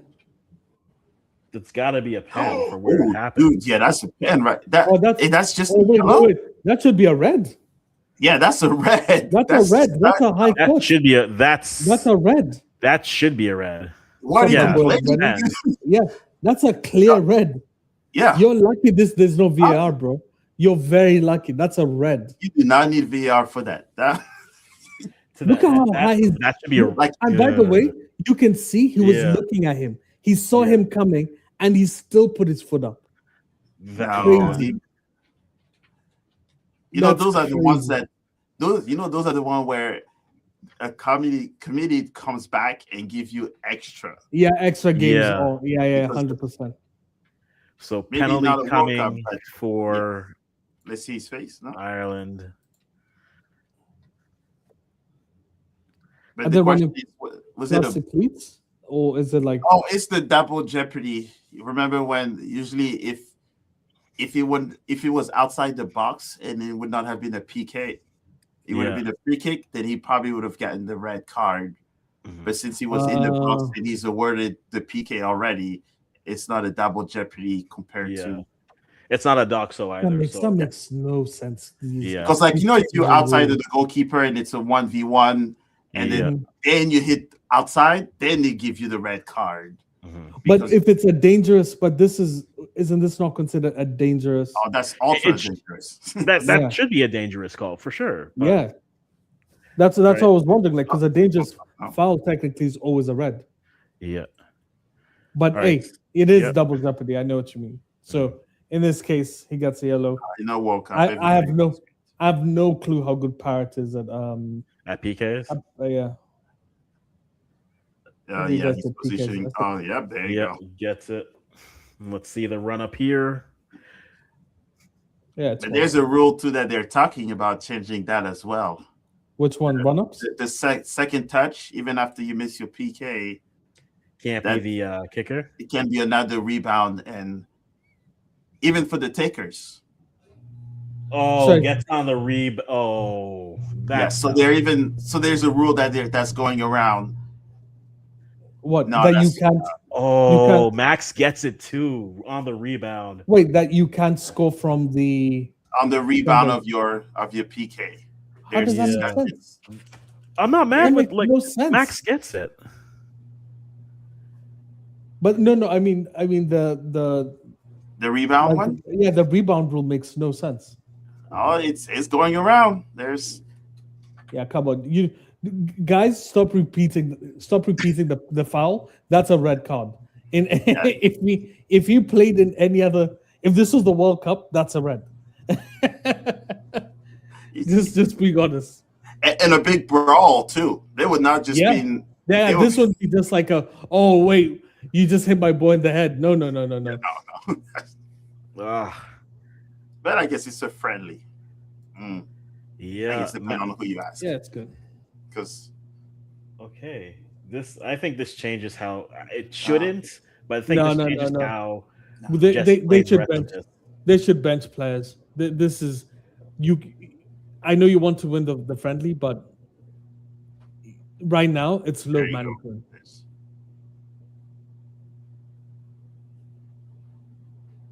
Boy, please take out your midfielders. Like, look at the difference now between how the intensity that Ireland are playing in and Canada. That goal just woke them up. And they're scoring towards their fans now, so. Mm-hmm.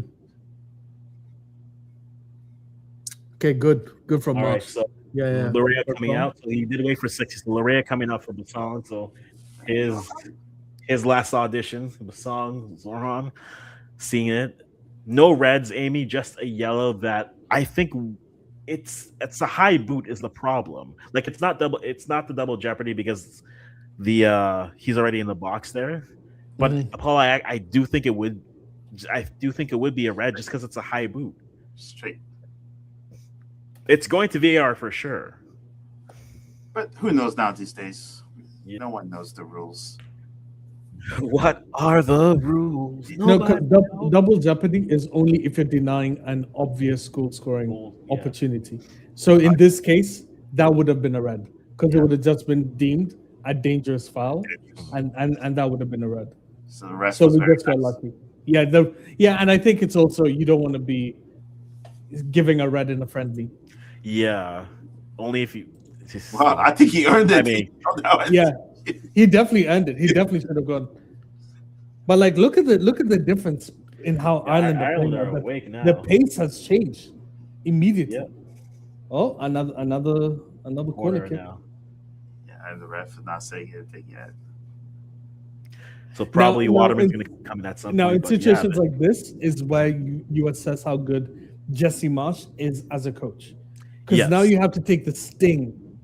This is what you at this point he should have put in. I know he brought in Basson, but you should start making other players come in. Give Yeah. these guys an understanding that hey, it's not bad. You have to get the sting off, because if they score a second, oh. no, Is that agree. a tackle or clearance? It's more of a clearance attempt, more than that. Yeah. Now that should be a yellow. If that was a regular game, that'd be a yellow. Oh, he gave it to him. He got What? yellow. I'm a few seconds from everyone, so I apologize. I don't think it didn't look as deliberate that as the ones like- we did before. Time wasting yellow in a know. friendly is nuts. Yeah. In a 1-1. Yeah, in a one. Yeah, in the 63rd minute of a 1-1 draw. Like, come on, guys. With all due respect to them, we're not Tanzania at the U17 women, okay? We're not going down the second they score a goal. I've seen it. I call it. Okay, well, adversity is free, boys. Let's see what they do with it. The Fougerolles now moving inside. Now he's pushing Kone out to Tejan. Tejan now back out to Segur. Segur back out to Cornelius. Kone with the ball. Miller with it turns, probes deeper inside, cuts inside. No one there. Clear. He actually did the right thing. No, that was the right he call actually- there for where he was. He carried the ball Yeah. in a position where there were a lot of players, Mhm. but again, instead of going around, he decided to go. Yeah. Oh, that was a good thought. Good thought from Miller. Mhm. I like Miller, but it's clear his decision making is a little bit poor. Yeah. Nah, He that's just, fair. yeah. Ume living his dream for Ireland. What are these Irish The dummies? offsides. Clear. Who's this guy? I know Bennett, but I don't know who this guy is. He's from the U17 team, so he just got called. Ah, Yeah. okay. Sometimes What it pays to watch all the U17 tournaments, but just to know who people are. Who does he play for? Oh wow, Oh, he yeah, plays for Benfica. Yeah, he's Interesting. Yeah. Miller lays it off. Good tackle. No foul. Ireland now buzzing, looking like a team that wants the 3 points.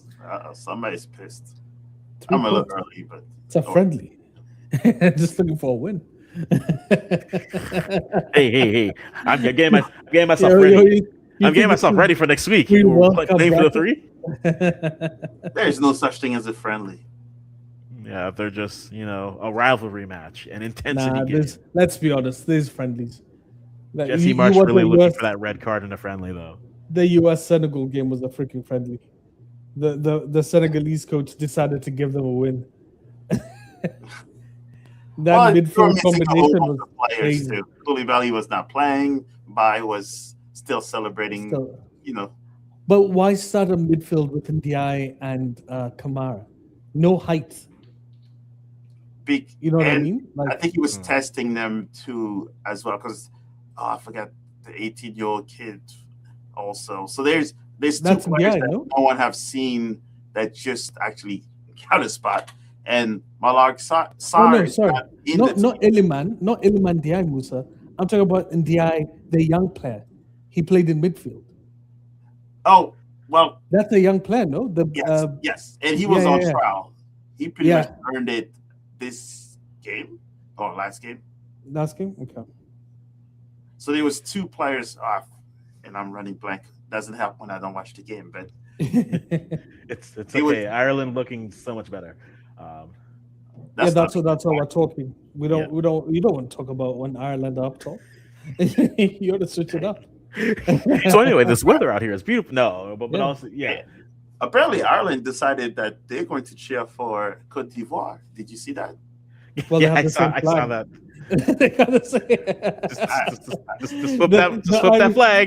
The Irish went into what the Yeah, Ivory love Coast it. game. They're like, wait a second, it's a There's different no team. Troy Parrott here. Like, who the hell is Toure? Yeah, so, we just got him. Is Toure from Cork? Where the hell is he from? Maybe You it's got the Tour. love. Maybe it's Paul Tour I like this. I like the centre back. for What's the name of the centre back? The number 4. Luke de Fougerolles. Ah, Fulham very good. product. Very, very. Oh, Fulham, yeah. Okay, Yeah. makes sense. That's Marco Silva. Yes, he did, and he tried to get Justin his got a money's yellow? worth with that yellow, but Why? the He was ref yelling was at not. the fourth official? Yeah, Yes, he and was so- after that foul. Yeah, and then he tried to get a yellow, but to get his money's worth, but the ref's like, nah, Oi. this ends here. I like those triangles, but they need to be cleaned up. Yes, Like the triangles are actually not bad. but tell That's there, such a that poor ball. Yep, goes long, but he was offside. Max takes O- it. Okay, so Yeah. there's one thing that definitely Marsh needs to fix. Yes. It's Miller's positioning.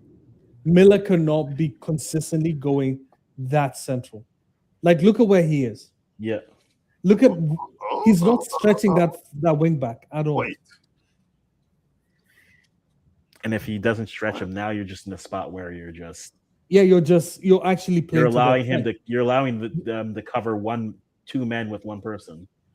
because he's facing 5. They're facing 5 centre backs. Nice pass in the middle. Oh. Okay. But too No, cute. Kyle Arrington's not Come going on. to get a shot off. Come on. Oh, Laren. Oh, I thought that was a How goal. do you miss? It was not a miss. It's stop. Keeper put good his stuff. foot out. Yeah, keeper put it. Yeah. Yeah, my pixelation went Oh, down, no. but good Oh, no. sequence Ogbene. there. But Ogben is was a Ogben goal. Bede is on his horse. Close is it down. so quick. Holy crap! A good sequence. Fujol finds it. chips Was he it. off though? Was Laren off? He might have been. No, he was on. I think he was off. If you actually look at that sequence when the pass came in from Jonathan David, he literally was. Okay. Like, yeah, he might have been off. Hey, we were wondering why the new stadium looked empty, even though it was sold out. It's Mm-hmm. just people were stuck in traffic. Yeah. Is that actually the truth? Yeah, you look at the stadium at first. It said it was a sold out, but you could see a lot of open seats. But it was Yeah. that Yeah. pretty much whole, And this is in country. Edmonton. I didn't know Edmonton had traffic. No, this is Montreal. This is Oh, no, Montreal. Oh, it's Montreal. Oh, Montreal Yeah. definitely has traffic. Yeah. You would. Yeah. You know that for sure. Yeah, I know Montreal for sure. Yeah, I'm usually there Pickle once claims every it, goes deep. month. But too far out.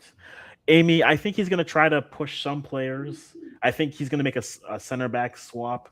I think Waterman's going to come in for Luke de Fougerolles, and then Saliba will come in for Estacchio, and then they'll try to get all the Montreal players or the Quebec players in, be like that, and then run this game until try to get a win here.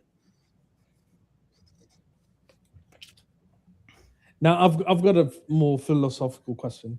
Yeah. Should we actually be going for the win, or should we be trying to get like clear patterns of play here?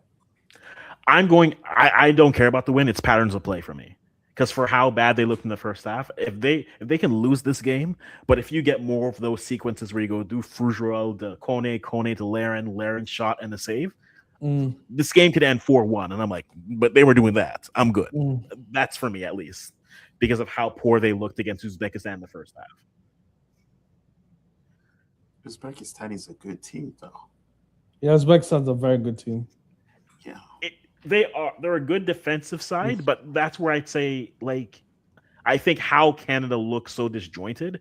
Again, I said at the beginning, my goal is how do you look? I'm more concerned with how do you look versus what the result here.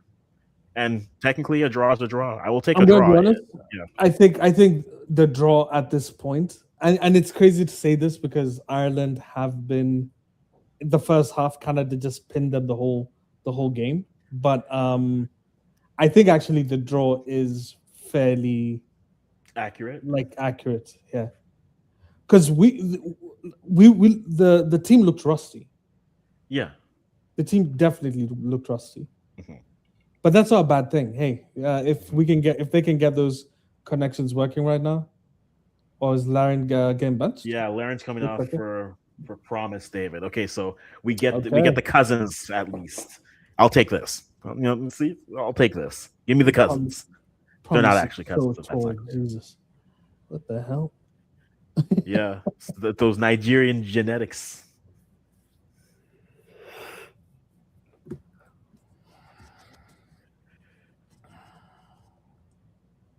It is bad when it's in Kansas City that's hosting 5 national teams. Mm-hmm. There's a CVS store that has the Panini books for free on the counter. What? Shouldn't those be flying off the shelf? No way. Yeah. There's my buddy that just put it on Twitter. He has a picture of it and a cardboard that says free. That's a yellow. FIFA. Kone should have a yellow. Yeah. Damn, we don't get. Okay, I will say this. Sorry. Finish. Oh no, good. Yeah. I'm just saying, like, I'm noticing a lot of rushing. Like people are a step behind a lot, and they're trying to overcommit. Like he shouldn't have put his leg out there. They're playing rough. Yeah. They actually, Canada's with an edge. Yeah. Well, the edge for us is, listen, the one thing I'll say about Canada to their detriment, they don't need an invitation. You put a mud pit out there, they'll go in for it. They're for the scuffles. They're for that. And it's frustrating sometimes because they're easily goaded into it. And that's a frustrating thing for me. So I think for them, Laren just came off. And he's probably going to start against Bosnia. So let's hope that boy has a touch, because I'm telling you. No, I think Laren has played somewhat okay. Nothing to write home about, but you can see that him and Jonathan David have some sort of a connection. How good is it? I couldn't tell you. but that's the thing that we spend our time trying to figure out. Joe David's played most of the year with Tanny, and then Laren. 1 or 2 starts with Promise. The Promise start is the Ukraine game, and that game they're just buzzing. Switch the play, you have them. Okay, Zoran Basong, another Montreal kid. Yeah, he's gonna play all the Montreal kids this game. Kone with it. Puts it out wide. Miller puts it out deep, throw incoming. 1-1 is the score, guys. Thanks for being here. Moose is going to get a lot of stuff coming up, and as always, we're going to bully Nelson until he puts out a video. So this is wow. He's going to bully now, not me. Oh, that's fine. I know where he lives, so like the bullying will be succinct and quick. Any person. Well, there's a quick news that actually the bottle plastic will be allowed. It just has to be 20 ounces or 590 Seager milliliters. puts it in. It's crazy that they were discussing how green they were, and then they went, "Oh, we, no But refillable actually, plastic bottles." yeah, Yeah, that's mental. unbelievable. So it has to be sealed and 20 ounce. Like, duh, isn't it what the thing was before? Yeah. All right. No penalties. So we have a corner coming up Nope. here for Canada, who looked a little bit better. What do you with mean a few penalties? subs. Stacchio with the corner. Whipped in. Aquas is creating penalties right now. No, because He's like, there was one "Oh, player it's was not- calling it's for it. not a One player penalty." was calling for it. So I was like, Yeah. why? Let me see. They the replay, always like, call no. for it. Yeah, But yeah, people- hits his knee. Runs to the ref. Even if it was a header, they would put their hand up. Oh, Yeah. It'll hit off my ankle as I'm falling to the ground. Someone will turn around and be like, And it's like, no, it's on the handball, but he was offside. But he was up. No, they will find True. 2 or 3 all right, excuses for corner his coming in game. for Canada. Again, they go short. Let's see if they can build it. Stacchio off the chipped in, easily They dealt won't with. go short twice Stack. in a row, right? Well, they're doing it. Miller out wide, looking, trying to break down his I man. told you. Gets to the byline, chips it up, but too far out. And guess what? Another God, corner. What a shocking touch. Nope. Oh, I'm early. Okay. Set you're ahead of us? pieces So- have not Oh, helped yes. them at all. I'm at 78 at this moment. 78-10 to be exact. Oh, I am wow. at 77-40 something. So thank you for letting me know. Keeper puts it away and cleared.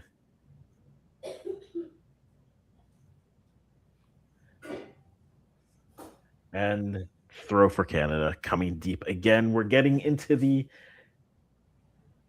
79th minute, or if you're Musa, the 80th minute, and still 1-1. Not a tale of two halves, but that penalty and subsequent score have definitely brought some life for Ireland here. But Canada have definitely looked far improved from their Uzbekistan first half outing. And the crowd's starting to get into it a little bit. I haven't had the noise in the stadium since I joined. Let me.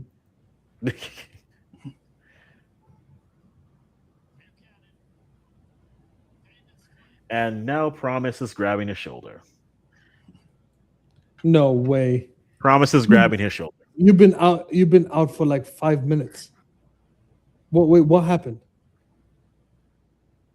I am not sure. I'm waiting for.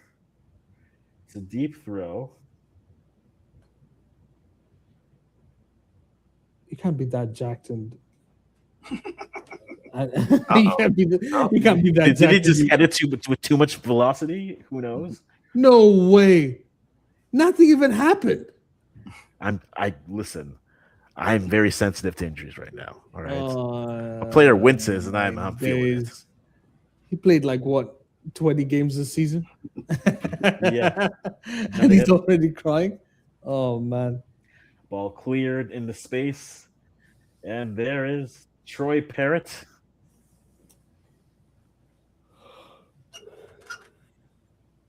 Clears it, deflections, this and is so bad. Hey, they give up. I'm surprised they haven't had their what's it called? They haven't had their breakaway chance they've given up yet.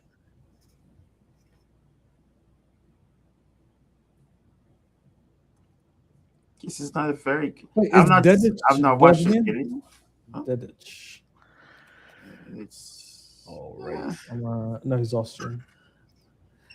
I'm just looking at any pacey players because if you're telling me Pirates had that much space, if that happens against Bosnia, I feel like that's a bad. Miller in the middle puts a shot on and wide again.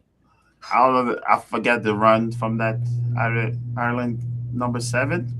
Yeah. Parrot. Yeah. 99% of the time, if he would have played against another striker that was a little bit more experienced, he would have lost that 1v1 a long time ago. Easily. Yeah. 100%. That's not bad though. No, it was good defending. Yeah. All right. Dude, as much as I was hyping up, what did you say his name was? Figueroa or the number Yeah. 4? Yeah. The way he tried to go and get the ball from Parrott was so stupid. You should never. You should never. You should jockey the Yeah. guy as far out as possible. Mhm. I say that sitting here like I'm a professional football player, but you know what I mean. Come As on. a former defender Yeah. yourself, yes. I played mid, bro. Please, Well, I'm a please goalie. I put saw some the respect, action and moved. put some respect to my name. Right? Okay. Okay, man.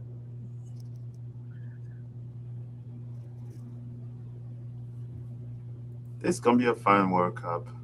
Yeah, it's gonna be a fun one. It's gonna be a chaotic one for sure. Oh, snap. Oh, You're ahead of us. oh, so- you guys gonna watch it. I'm not gonna say anything. Oh shit! Someone scored. I ain't gonna say nothing. What?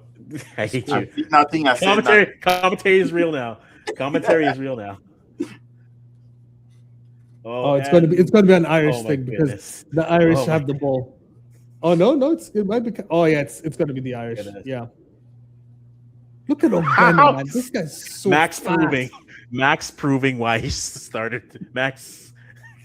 Jesus. Dude over there's about to get. Yo. He's gonna get Yo, fired. that 9 is terrible. Yo.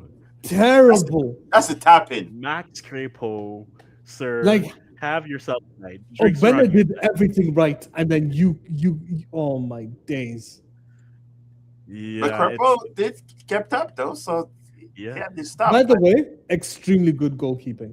Yeah. The fact that he closed that distance so that the shot is harder, that's impressive. I'm not sure if Lemelo could kick the ball. By the way, John, I don't even think it's the kicking part. It's his control. He can't control the ball to save his life. He ain't gonna be a 9 for too long. Oi, this 9 is poor. Who is this? I You had might the not lineup want to saved. I remember just it. closed that. Dane is not getting subbed in. Max Don't is even look saving it the up. day. It's a good thing. He just came in, right? Oh, Yeah, Mason Melia has made a mess. I'm not going to make a terrible. Yeah, I'm not going to make that. But what a save, and what a miss! yeah. What a miss! Then what a save! The striker gave the goalie the opportunity to be great, and he was. He needs it. Another corner coming, and now Ireland looking to steal it at the end. Excuse me. Dude's cheating. That ball is not even on the corner. But how you guys? None of them feeling have been about- on. If you look at all of them, none of them have been on the corner the whole Uh-huh. time. Everyone's just been like a foot, sure. So how you guys feel about your two goalkeepers not doing so well at In the season? same time during a World Cup year? Okay, so there's layers to this conversation. The first thing I'd say is, initially, Marsh painted himself into a corner by saying it's a two-man competition. Because the second he said that, arguably the best Canadian goalkeeper in the MLS, Bro, James like- Pantemis, started to play. The problem, though, this? is What is this pushing? Sorry. no, I'll you're check. good. I'm going to mute myself because I hate seeing that. No, say keep it. Say your piece always. And No, so I but think, go on. Yeah. yeah. So I think Max and Dane have both been playing well, but I think James Pantemis could have been factoring. He's only gone 2 versus 3. What's created the problem this year is both have not played well in season. Both just got moves. For whatever reason, Max always plays well for country. Dane hasn't been poor, but he's like 90% of what you need, but then not the 10% that closes the deal. Right? He'll choose the right side on a on a penalty, but then he'll extend his hand, or he'll draw back the hand and the ball will go where his hand should have been in that type of a situation. So he has the tools to do it for me, but just in the moments, whether it's indecisiveness or just not committing to it, which are both the same thing, he doesn't move. But the intangibles, the size, all those things, he has them. which is what I thought. I thought Marshall was going to start Dane. I honestly thought, even if it was equal, they would go with Dane here, just because I thought that was a player that he liked, and he favored a little bit more. Hey, let's go. Tanny in for the last 10. Let's do something here. I like that Nelson kid. Well, because I see Yeah. him way too often with Austin. That's why Yeah. I'm more familiar with him. But Indeed. It's a tough, yeah. So those two coming in. Right. Can I say Jump in. this? Yeah. Ali Ahmed, man. Think he's think I'm so happy he's not playing. The Alia, like the hate fan club apparently is just living. you don't like at him? Nelson's place. Oh, I don't like him at all. I hate wingers like him. I can't, dude. You can't be a winger who passes back. You can't be a winger. You're another player. You're playing a different position. You should be playing fullback. Like you can't be passing back, bro. You have to attack. And Ali Ahmed does not dribble. At the very least, Miller tries. Miller's actually trying to attack players. I don't know what Ali Ahmed is playing. He plays a different sport, bro. I thought He's for playing Norwich, he does dribble though. Norwich? Nah. Yeah. I've seen a few games that he actually was dribbling in 1v1 runs. I'm telling you, you must have watched him play. Most of the He was playing. MLS and who He he was would playing a League One team. That's what you saw. You saw him play. You saw him play. No, hate for him that is was just- championship. You're watching him in those Mickey Mouse cups that that they play in. Your You know. hate for him is just consistent. No, it's just the truth, dude. Like And League One if you is wa- rough. if you watch Ali Ahmed enough, you will see it. You know what Musa you're saying? His goal return versus his dribbles don't make sense. He has. If you look at his stats, he looks like a decent player. When you see his game, he's poor. So maybe I've not seen enough of Yeah, but dude, I've watched enough of him. I told Akwasi this. I'll tell you. CBC did a piece on him. right. And I was like, they'll talk about how he rejected Toronto FC and all this stuff. I didn't know about the guy. So I'm like, oh, and he had just joined Norwich. So I'm like, I'm going to watch Norwich because this guy was supposed to be a really prodigious talent. And bro, I watched him. I'm like, this guy's a clown. I don't rate him at all. But hey, he's a good bench player. But I think so. You've not watched him play for Vancouver, did you? No, I he only didn't watched play him. for I only Vancouver. watched him at Norwich. Yeah, I think at Vancouver he's everything.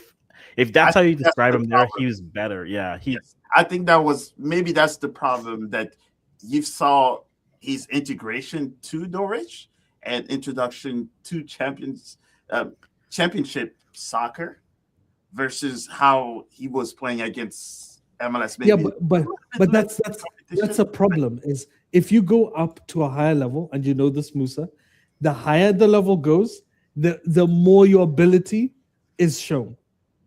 Like it's you can't hide it. You can't hide it anymore. Yeah. Yeah, no, you don't. I don't give you that. Because here's the truth.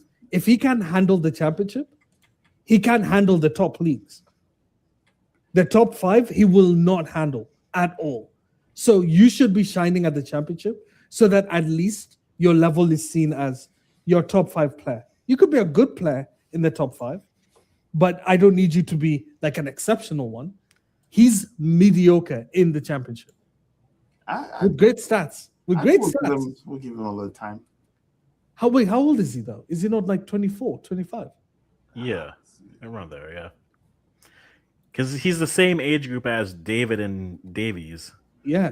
So yeah, he is 25. Yeah, give him a full season, at least to start with the off season with the team and come back. No, I think I don't you give people try to time. something different. He's a consistent hater. You have one. You have one. Listen, the attribute of like aggressive dribbling doesn't change, right? Like your output in terms of goals and assists can be poor, but like your overall game is still good. He's the opposite. He scored a bunch of goals, but when you watch his game, he is poor. Miller is the opposite, where he doesn't have that like final ball, or he lacks that I don't want to say ball IQ, but more like he rushes things. But when you actually see the other parts of his game, you can see a good player there. Completely different. Miller looks like Miller was a good player in the championship, right? Like he was in a good team. Ali Ahmed, nah, come on. You're talking to his number one hater. That's why. No, we know. Work. It's not gonna work. It's not gonna work. Nah, you're talking to the one guy who actually what's him excited and then went, what the hell am I looking at? I would just give you one example. Ousmane Dembele. Barcelona. Don't you do that. He was a bust. They thought he was a bust because his laziness, party too much, everything. They said he was going to be a bust. No, can I tell you why that's a very unfair attack on Ousmane Dembele? Dembele. I'm not attacking him because that's from my neighborhood. That's okay. Yeah. I've known him from a kid. That's why I'm saying. Sometimes we see a small part, or an introduction to a player that make a few changes, and sometimes maybe in these days we're a little too. But here's the thing, Musa. Ousmane Dembele was exceptional at Barca. The problem was injuries. Let's not change. He got a bunch of injuries. That's the reason why the injuries were rough on him. And then the was because he was not practicing. He was true. He was late to practice. But also, but not only that though.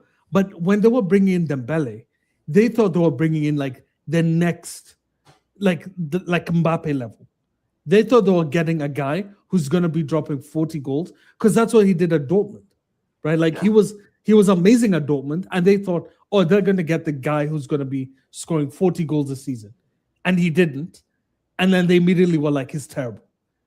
But if you actually look at his game, even people like Messi were like, no, this kid is really good. Like the one questioning his ability. The problem was his output was the issue. I'm talking about this guy, his ability is the issue, not his output. I actually think, the things I was talking about, like staying on the outside and like beating a low block. Ali Ahmed might actually be better for that game because he's left-footed on the left side. He would stay on the wing.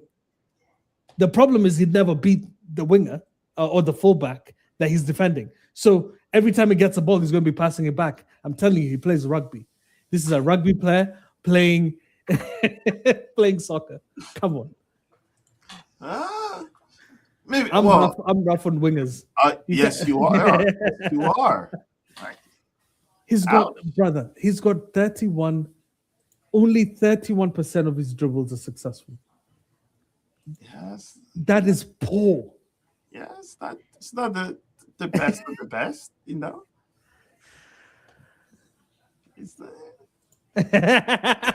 So, anyways, this game that we were here for ended in a draw.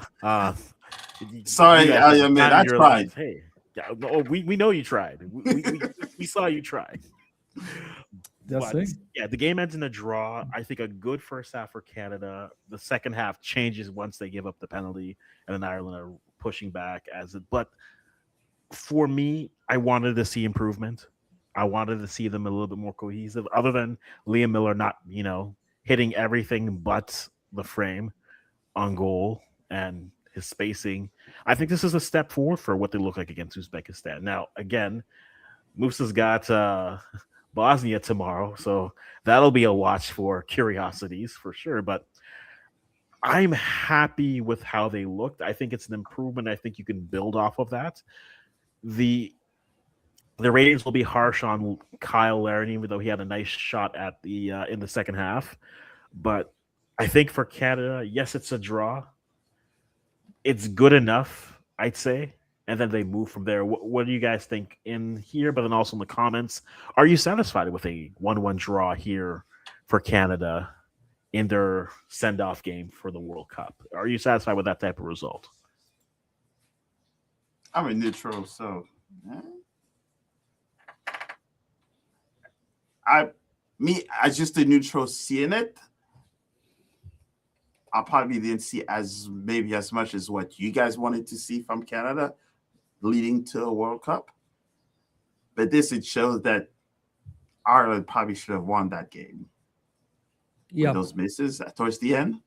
Mhm. So it may have raised a lot more questions that it settled a few. I think Sorry.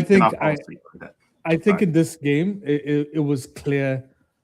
The first half, Canada was good, but then when you actually assess how many clear-cut chances Canada created, we had very few. In the second half, you actually saw Ireland. Ireland created a bunch of chances this game. Like, this game should have been 2-3-1 to Ireland. But I do like the defensive structure. I do like the press that Jesse Marsh set up in the first half. The problem was because he was pressing so high, and when the changes were made from Ireland to attack the spaces, he never adjusted. That's not a good sign. Because if you're going to face a team like Bosnia, you will need to tactically adjust in game. You can't expect your goalkeeper to save you in the game. Like you can't just keep betting that the goalkeeper is going to save you constantly. He's not Neuer. He's not going to save you every single chance. Come on. So, yeah, that's that. But I do think a lot of players played well. I think Miller showed glimpses of decent play. Buchanan was good, but largely ineffective. Jonathan David had good touches, but nothing crazy. Larian should have scored, but good save from the goalkeeper. Mm-hmm. Yeah, I think that's fair. There's a lot of comments coming in here. We'll go Sansan reminding us that we had a good moment, but not the best game. But it's a dispassionate warm up. But hoping Canada looks better much in the opener. This is baby steps for how they look. And the reality, like you said earlier, it's getting them on the same page, both from a fitness standpoint and then a game rep standpoint is going to be the key. You have 6 days to do it. 6 days to get them all on the same level from there. Paul says it's a step back to him. Yes, Haiti is 1-1 versus Peru. If Haiti could send fans, there'd be an atmosphere. Right? Who remembers the hype after the Honduras game? Look at them now. Yes, I know. Well aware. They don't have enough creators. You really only had Kone. Tejan doesn't look sharp, and Liam needs to be better in the final third. The creator point is true, right? And I think of all the players to be missing, and all the players to miss the World Cup, Flores was certainly going to be that player who is, hey, we need to break it down to low block, need an actual cam in there. Put our boy in. He would have legitimately been an option for you. And without him, it's a lot of probing and moving. And again, maybe a healthy Ali Ahmed helps you with that. But again, they look good in transition. But when it comes to the low blocks, it's always going to be a struggle for them because they don't have necessarily the creators or the players who will move into that space aren't those creators. Right? Coney can be that. Jonathan David will move into that space, but I don't think he's as creative as he thinks he is in those spaces. He's more better at those late runs versus trying to pick the right pass. And that's going to be something for them, especially when they go up against a team like Bosnia who will just batter them. But they will. Do you mind if I say something? If you remember, we had this conversation with Nee, and I said, I actually think Ireland would beat Canada. I said this. I genuinely said this, and the both of you were looking at me like I was crazy. And I said I don't care, but I said no. The result wait, didn't matter. 1 second. No, keep Hold going. up. Hold up. I Hold said up. the result didn't matter to And me. no. I said if you look at the way they set up, it's poor. Like matchups are a big thing. This is like Yes. in boxing. Matchups are a big thing. And the way Canada sets up versus teams like Ireland is always an issue, which is why, even when we spoke with Lane, I said, I don't like playing Bosnia because Canada looks like a team that would play very well against a team that wants to attack them. But Bosnia will not push multiple players in the attack. Yes. That's the problem. So even though we hyped up, let's be honest, Canada didn't score by like a crazy situation.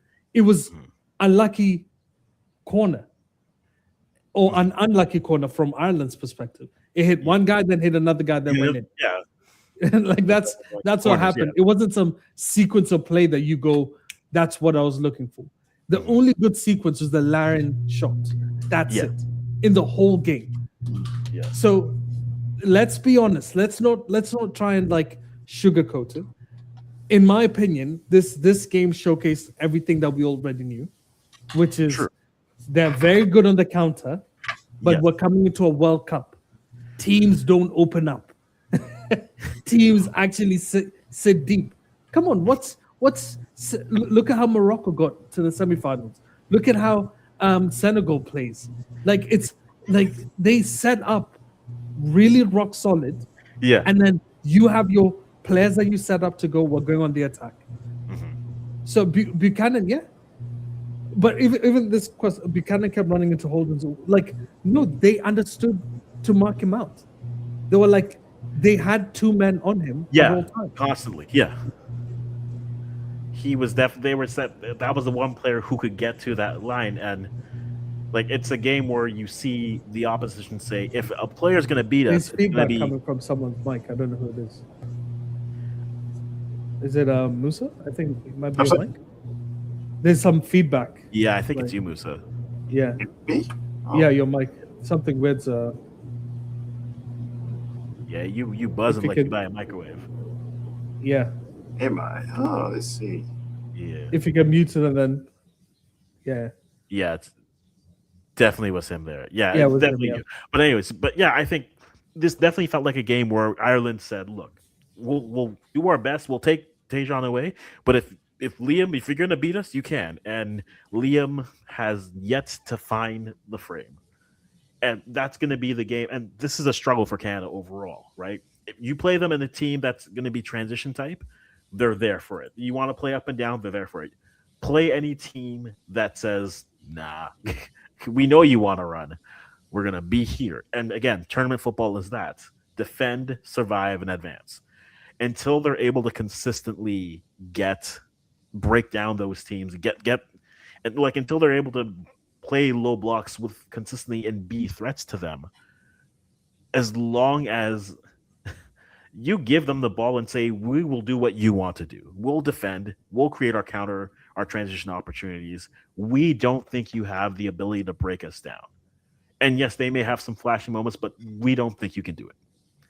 And that's going to be the constant for Canada until they do it or until they get the players or they change something. And that was the other interesting thing. I think, it's a friendly. Once the penalty is saved, it's 1-1. I'm like, okay, that's why I asked, do you try to get the game or do you just rotate and say, cool, that's fine, we're going for it? Because from that moment on, like you can see a little bit with the game chart, Ireland just went, no, let's go get this game. How are you going to react to that?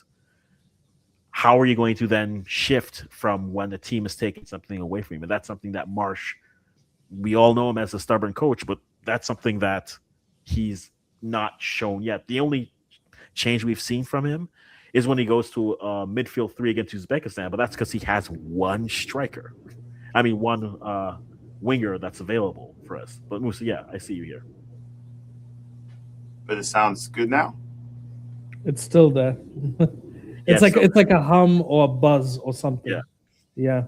It's like I think you might have like some kind of interference.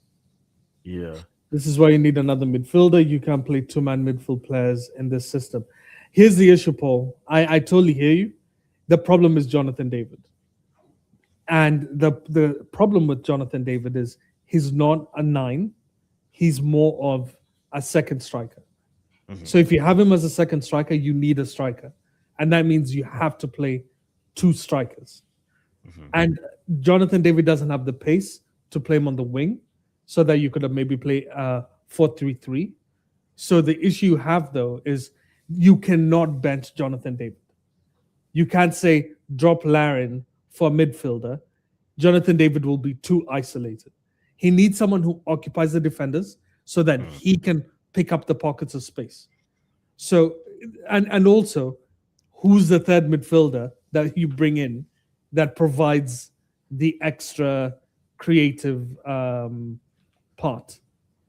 There isn't. It's If Kone. the It's yeah, only if Kone in yeah, here. if there was one, it would have been Flores.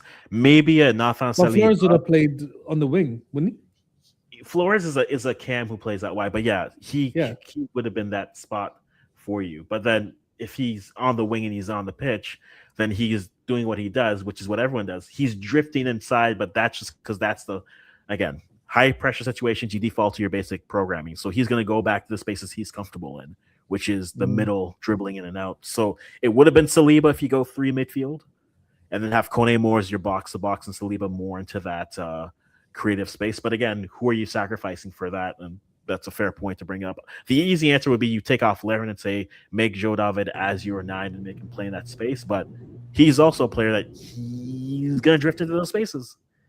That's where he likes to play. And so eventually you'll just have a spot where Tejan is somehow leading the line out wide because everyone else wants to be in the middle and kind of creating that space. And then that gets congested. And then now you have one man covering two players on the other, and it's ineffective. It's a fair point, but it's there. It's certainly there. Right? You couldn't. Yeah, we did not. That is true, John.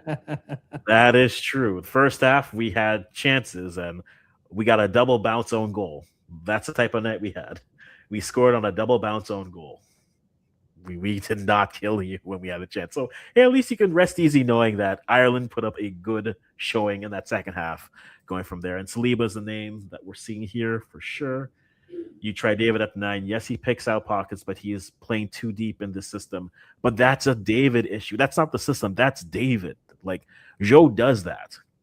So unless you hammer him, which is why I don't like the pairing with Larin. I get how Larin's form is.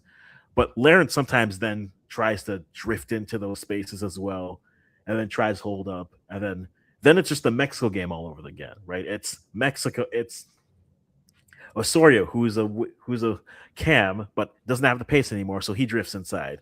Davey, But wait, I've got a question. If you're playing Saliba technically plays as the defensive midfielder, which means you're still gonna have the issue of it's Kone you're expecting to create everything. Because Kone is the only like pure 8 that Canada has that creative ability. That can from the do 8 something. standpoint, I would agree with that, Yeah, so to you still here's the problem. If you're playing a 3-man midfield and you're saying play Jonathan David as the lone striker, then you're expecting your wingers to create a lot of chaos. And here's the thing, Miller this game was constantly playing in the midfield. He was congesting the midfield. Now you're putting 3 midfielders and then Miller joins the midfield. That's an issue. You just congested a whole spot. And then you're hoping Buchanan's the only one to do something. And guess what's Jonathan David's best attribute? Going into space. You put him as a 9. That means he won't occupy. Like, it's such a bad tactical setup. I think the 4-4-2 is the best setup for what we have now, for the players available and what we like, the issues we have at the moment. Like, the left side is not there doesn't seem to be chemistry between Larry and Miller. Yeah. And that's also a big part of the reason why the left side looks so poor. Yeah, That's the issue. yeah. Because if you go by like left winger or winger fullback pairings, the best chemistry was actually Miller and Davies. They have the best chemistry playing. Yeah, But because you have one person who's because Miller wants to cut in, and Davis will give you natural they width. gave Davies, yeah. Yeah, So they understood the space that they want, each other wanted to occupy, and you can run from there. yeah. But the right side, like Alistair and Tajon, Tajon stays wide. Alistair will pick his spots, but like it's a lot, and that's the one thing. It's not just everyone drifts to the middle, and then when everyone drifts in the middle, or they drift too deep into the middle, then you have Troy Parrott against Luke DeFugerow 1v1, cutting it because you're too far deep coming into that But situation. it's why Buchanan is so important because Buchanan understands that the middle's super concentrated, or he realizes this: I can't go in, so I'm going to go around. And I'm not. Here's the issue: Miller's trying to score. Like Miller's first thought process is, "Can I score?" Whilst Buchanan's first thought process is, "What's the best move to play in this situation?" But again, this was, in my opinion, an actual decent outing. Because if the score was 3-1, 4-1, yeah, it depends on like what does that, if again in that hypothetical, what is the 4-1? Is it 4-1 because we're just same game, yeah, 3-1. And are we saying Canada losing or Canada winning? No, Canada losing. Canada didn't create three. Fair. Okay. So in that case, it'd be Canada. Canada. The only, as I've said, the only chance I saw from Canada was a Larry shot. Yeah, the David penalty that wasn't a penalty, and then the No. Let's not do that. No. Please. I Brother, know. I said the penalty that wasn't a penalty. Stop creating things that didn't happen. That wasn't a penalty. He fell. Okay, that wasn't a pen. In the same vein, then if you're calling random things, then Canada should have had a red card. Kona would have had a yellow. There's so many aspects of the game. I'm just looking at chances created. Parrott should have scored when Parrott was 1v1 with his defender and had Figueroa on skates. Figueroa went shopping. Yeah, he should have buried it. He should have. The other one, when Ogbene crosses it over, those are clear-cut chances. Clear-cut. That if it wasn't for either one, poor shooting, or two, excellent goalkeeping, that's 3-1. That's 3 or 4-1. And that's actually a valid case. Here's the thing.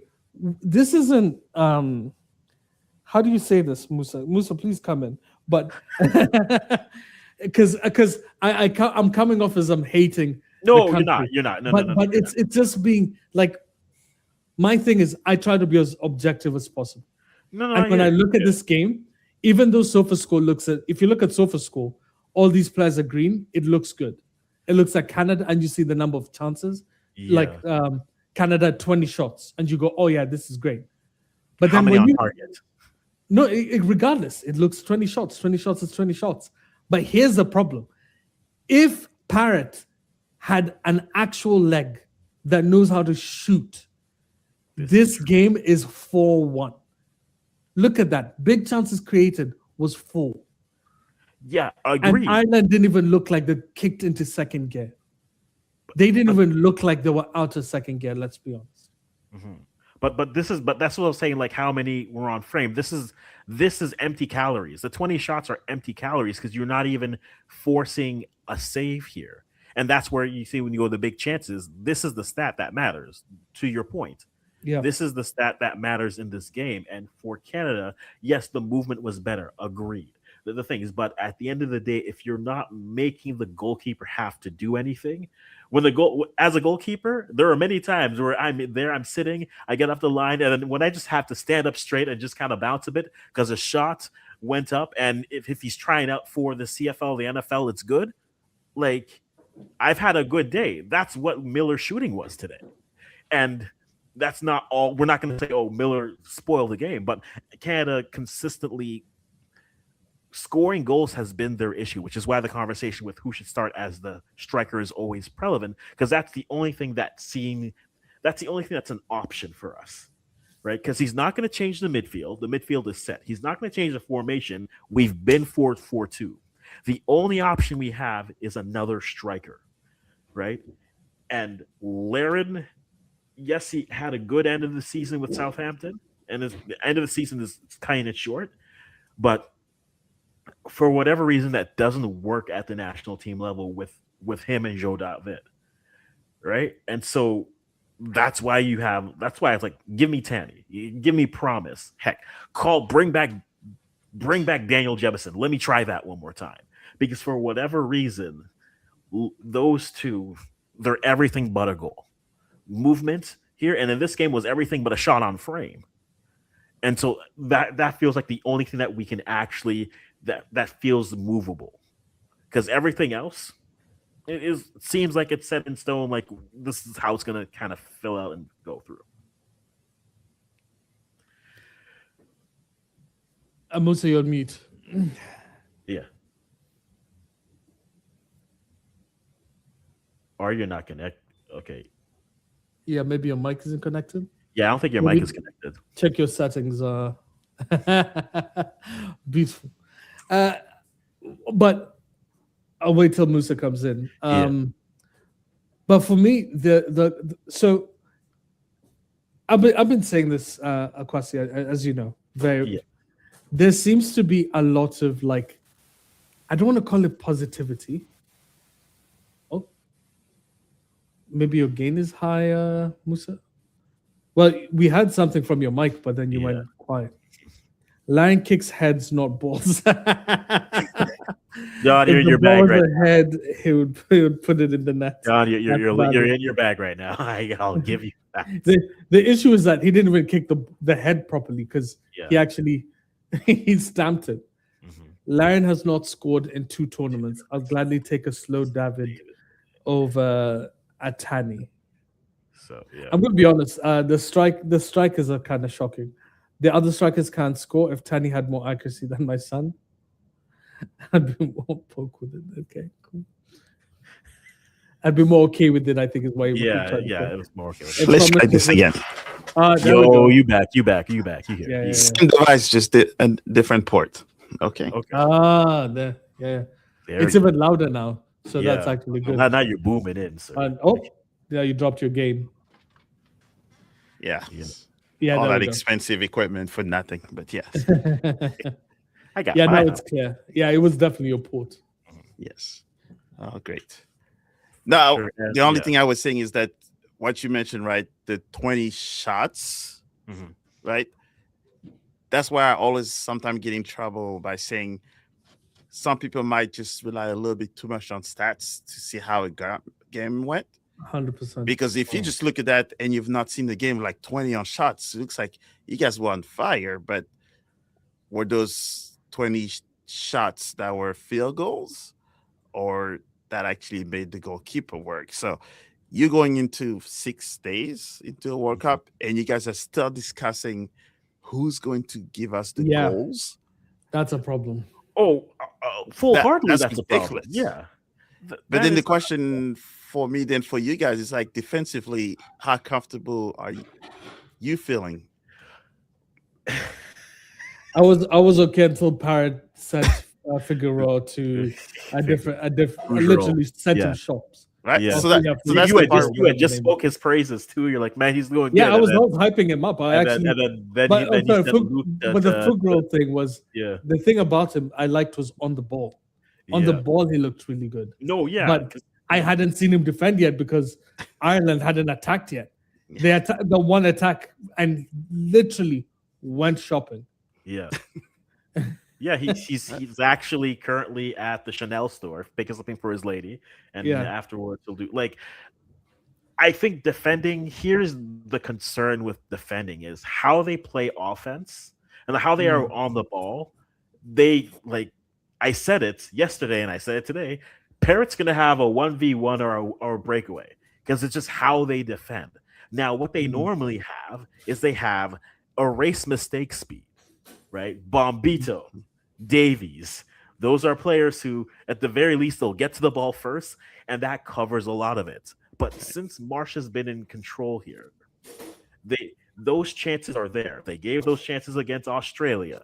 I mean, Australia was a mistake, but like they against Argentina, it's there. Against Uzbekistan. Iceland, Uzbekistan. Why are you going too far? Like those chances are always going to be there. I think when they have to sit back and defend, they're a little bit more solid in that space.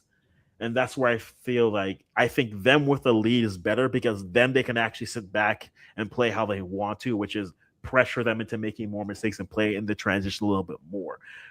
When they have to be a possession-based team and try to break down a team, they try to rely offensively to just to overwhelm with numbers, which can work. But then if you don't have proper spacing, what you have is, again, one defender can guard two people because your central midfielder and your fullback is cut inside, and now he's just like, oh, okay, I need to make a choice. I can stay right here. I'm good right here.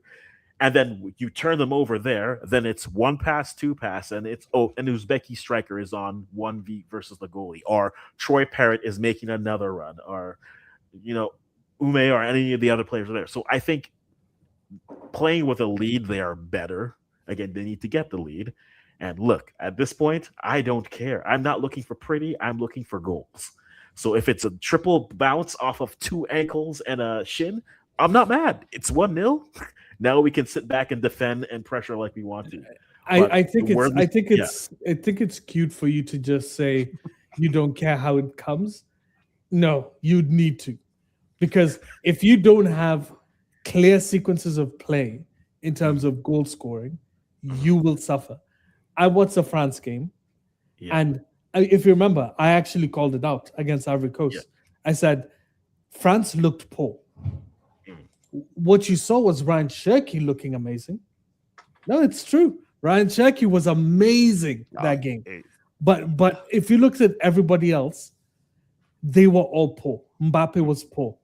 Marcus Thuram was poor. I have no idea why he played on the wing. When you don't see clear patterns of play, it's an issue. Because if you're not seeing it now, you're not going to see it in the World Cup. Yeah. Let's just be honest. Now there's no pressure. There's no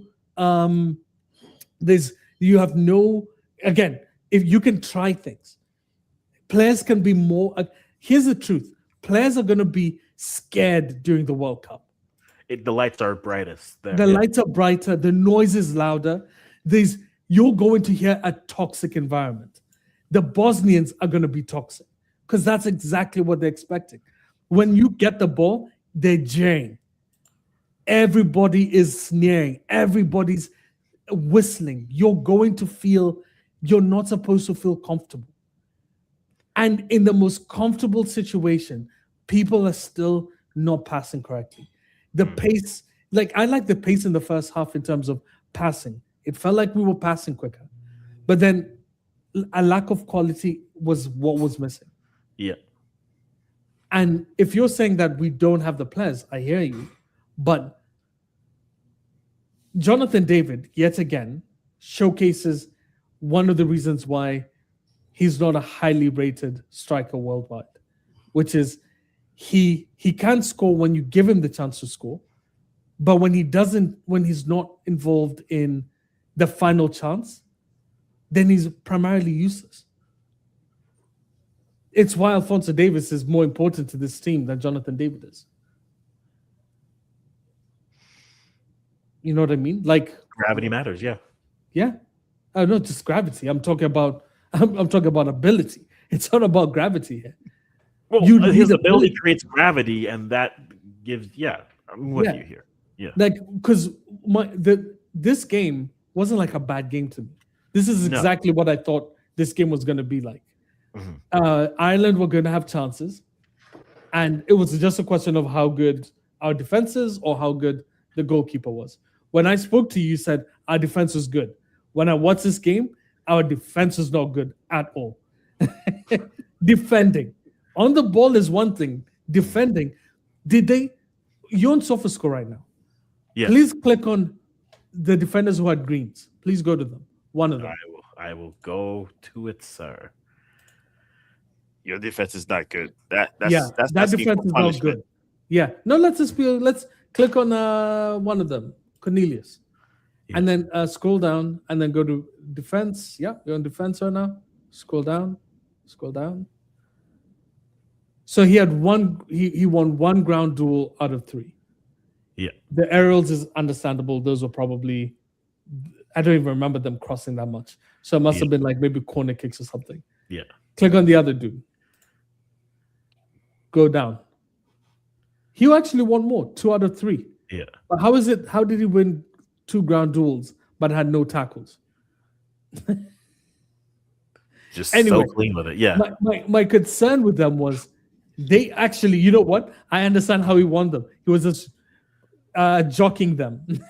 And then they would try and shoot and they just missed. But we were poor in defense. But I actually do think that's Jesse Marsh, not the players. I think the moment they started beating our press, he should have started sitting them deeper. I don't know why he kept them further forward. He should have told them go back down, go back down. Sometimes And to they're that stubborn. point, adjustment. Yeah. Yeah. Your coach would say, what would you have done? Well, for that part, I guess my biggest, based on his plan for the upcoming games, I think that's where Ireland was moving up a lot more now and have more opportunities. So do you want them to have more of the ball and a better chance to create by sitting back? Or do you want to still keep on pressing to kind of have a high block, we'll call it? Because I think if they would have sat down and give Ireland more of the ball, those 2 or 3 opportunities that they missed, that probably would have been 6 opportunities, and they probably would have scored 2 or 3 of those chances. I'm with you, 100%. Right? Because one of those strikers, number 9, right? Sometimes they fall asleep a little bit because they didn't get the ball. So the first one they get, it's like the excitement of, hey, I got the ball. Yeah. What am I supposed to do? And then that's when you mess it up. And then the second one, that's when you're more posed. So, but I think the biggest thing here is that so far from what we've seen, Canada is going to the next game with no injuries. Yeah. That's you That's check a mark big right That's there. our win. That's the win. Eight of us. That's Our crazy. That's seed the is- win right there, right? Because Yeah. we see the other teams. There's some ACLs and everything that's Oh yeah. broken. You know what? That's Yeah. true. That is true. I know I'm laughing, but that is actually valid. Yes, Yeah. we see them now. So I think that's But- the check. Yeah. And the second one is they're gonna have to ask questions to that defense a lot. You know, the 20 shots, you have to have those shots, right? Yeah. Usually when you get 20, I will say maybe 15 or so will be on target then, because the 5 is like the waste away shots. Yeah. They just were not able to convert at least 60% of them. But the defense, what I've just saw, the 1v1 and the track back to defend, Poor. you give them maybe a halfway better striker or wing. It's a goal. Those are 1v1. They will make the They'll goalkeeper score look like every a single fool. time. Yeah. Yeah. So I think those are the 2 things that he probably will have on his thing. Is one, we're happy that we don't have injured players, but the defense for me is the biggest question mark than actual goals, right? Yeah. Because if you defend well, you can have that tie, right? And maybe have 1 or 2 of those opportunities to make it to you win it. But if this is World Cup, defense, it's your best friend in every single game. Oh, for sure. Every single team that has won the World Cup, and I mean every single one, has not won it because their attack was good. They won it because their defense was good. Yeah, so even the defense, great maybe Brazil one side. defense Even and the like good one Spain side. midfielder that was like pretty much a CDM the whole time Exactly. has won the World Cup from there. Yeah. If you cannot outscore anybody in the World Cup. No. You Unless can't I guess the outscore last your final, issues. maybe. Yeah. Like I the think only the final was the only one. the only team that I've ever seen play attacking football from the first game they played was Spain. That was the only team that I remember playing actual attacking football and won. I remember the Brazil team in '02. They played crazy defensive football. They just had magicians up top. Yeah. France, same thing. Deschamps, what's Deschamps known for? Defense. Yeah. And then guess what? He has magicians up top. And by the way, that's why even this Ivory Coast game, he put more attackers than he normally would. In the World Cup, there's only going to be 3. The rest are all going to be defensive. Yeah, he's going to tell Colo Conte to sit his butt down and see the rest for now. I'm about to ride you for these next 90s. Manu Kone is not touching the pitch again. So for me, when I look at this team, I don't think it's a bad team. No. But I also here's a thing that I think maybe is different, and I know Akwasi knows this of me. I'm super objective, and I have my expectations, and I think a lot of Canadians have different expectations. Some Canadians are expecting us to get out the groups, and I'm like, I am just happy to compete. Oh, and that's why listen. My other country is Kenya. I'm not used to getting too deep into competitions, so as long as I don't look like a fool, because that's my concern, Musa. We've seen. Look at what Qatar did. Qatar got spanked in the home ground.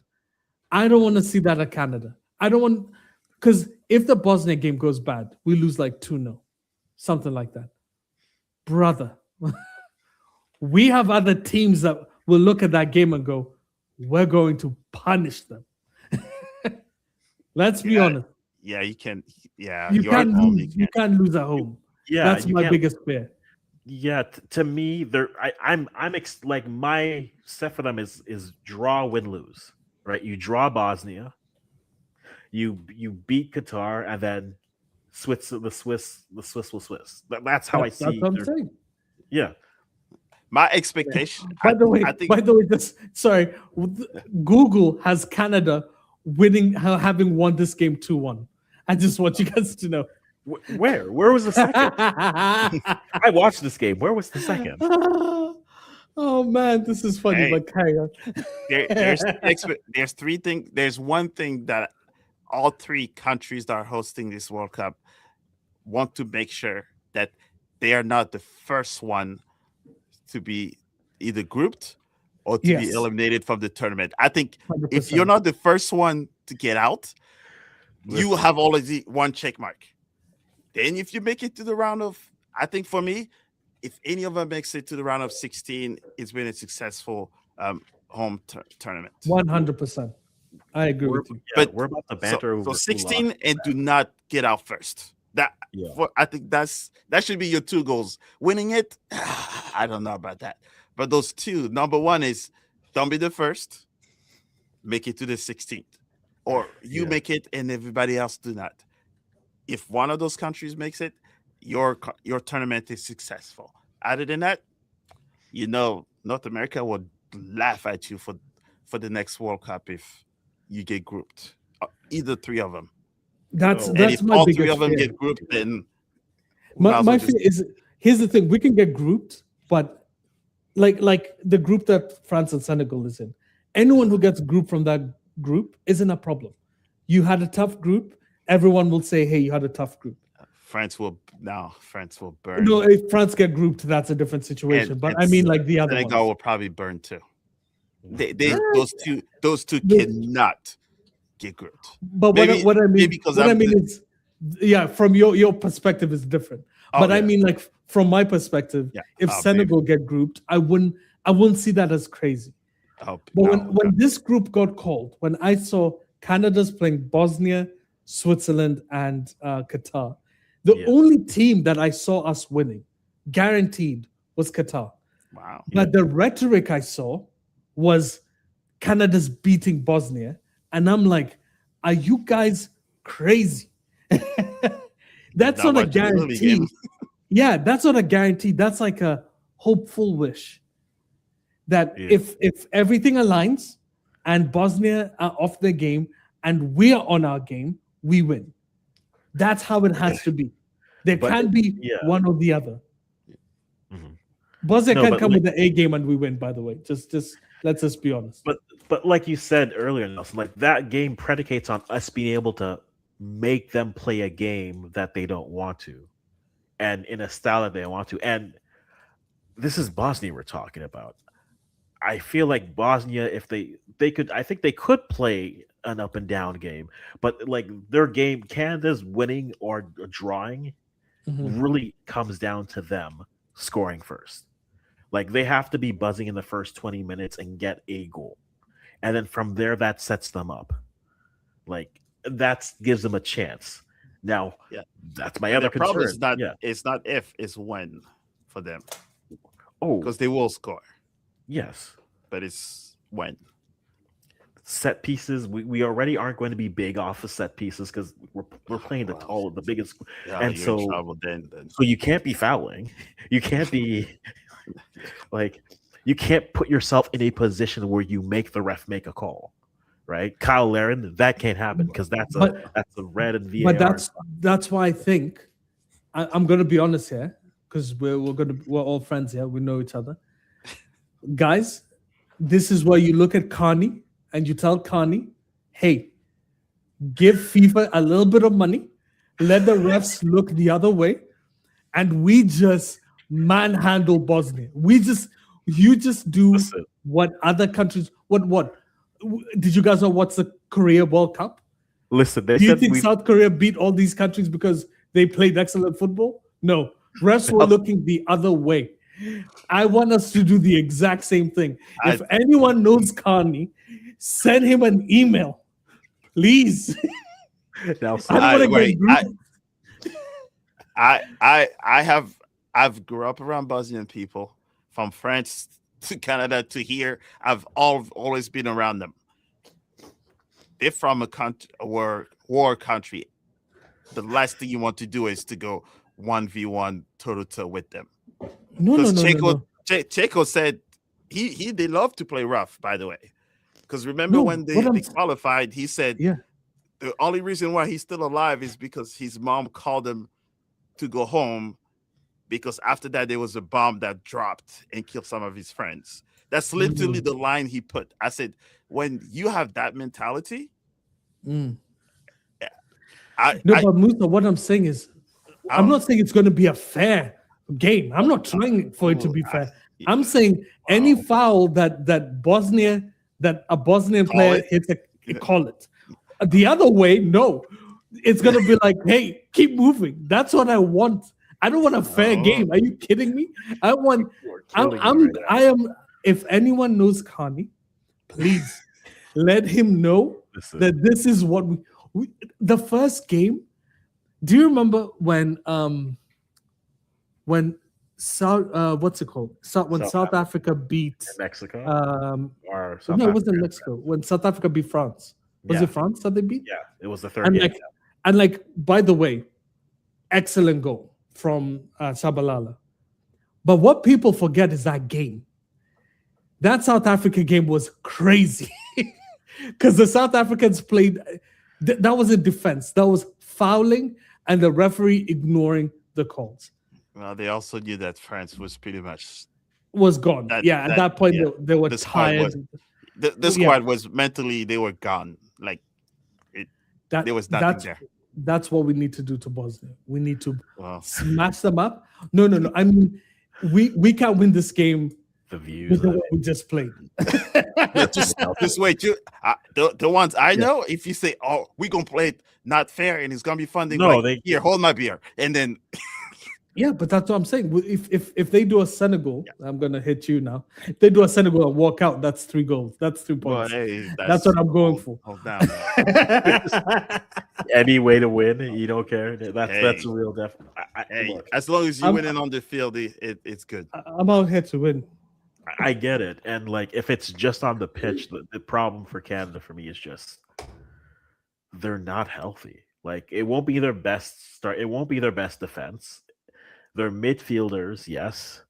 You have inconsistency at 9, and then you have 2 right-footed wingers playing on both sides. it's a tough ask. That's why I said draw, win, loss, and then take your chances with either second or third, and then go from there. I think that's a realistic pathway for them because they haven't consistently created an open play, right? I'm gonna give something positive to the Canadians because I don't think I've done enough of that. Yeah. Give back, give back to the country who gave you so much. Well, it only gave me a bit. But to all fairness, and yes, we know it's the friendlies, right? What thing that showed me is that how the US played against Senegal, right? Everybody was talking down on them on how how the team set up, the atmosphere, and everything. But for that game, they matched Senegal with the excitement and the runs, so they kind of showed up when they needed to. And when they play against a team that was actually wanted to show that they were capable of and going to the World Cup, right? Canada kind of picked a team that's not in the World Cup, so there's that mentality that's different than a team that's in the World Cup, showing the coach, the nation, that they are ready to be those playing in the World Cup, versus Canada is playing a team that's happy to be there and that has to show they're capable of. So the gamemanship is a lot different. So I'm wondering if Canada versus Bosnia, first game of the World Cup, they're like, hey, now it's go time. And it's a different mentality than the one that they came in on this one. It could be. And to note, that game was announced February 10th. So they didn't just choose that game. They picked that game way advanced before the March window where the games were finalized, so they knew if they were playing. And I think Nelson made this point. I think a 3-4-3 team versus 3. I think they were expecting maybe Italy to get through versus not, because stylistically. But I mean, they picked it early versus not. That's the choice they made. Well, they also picked the team that's not made it to the last two. Like, hey, you should not put that much stake on.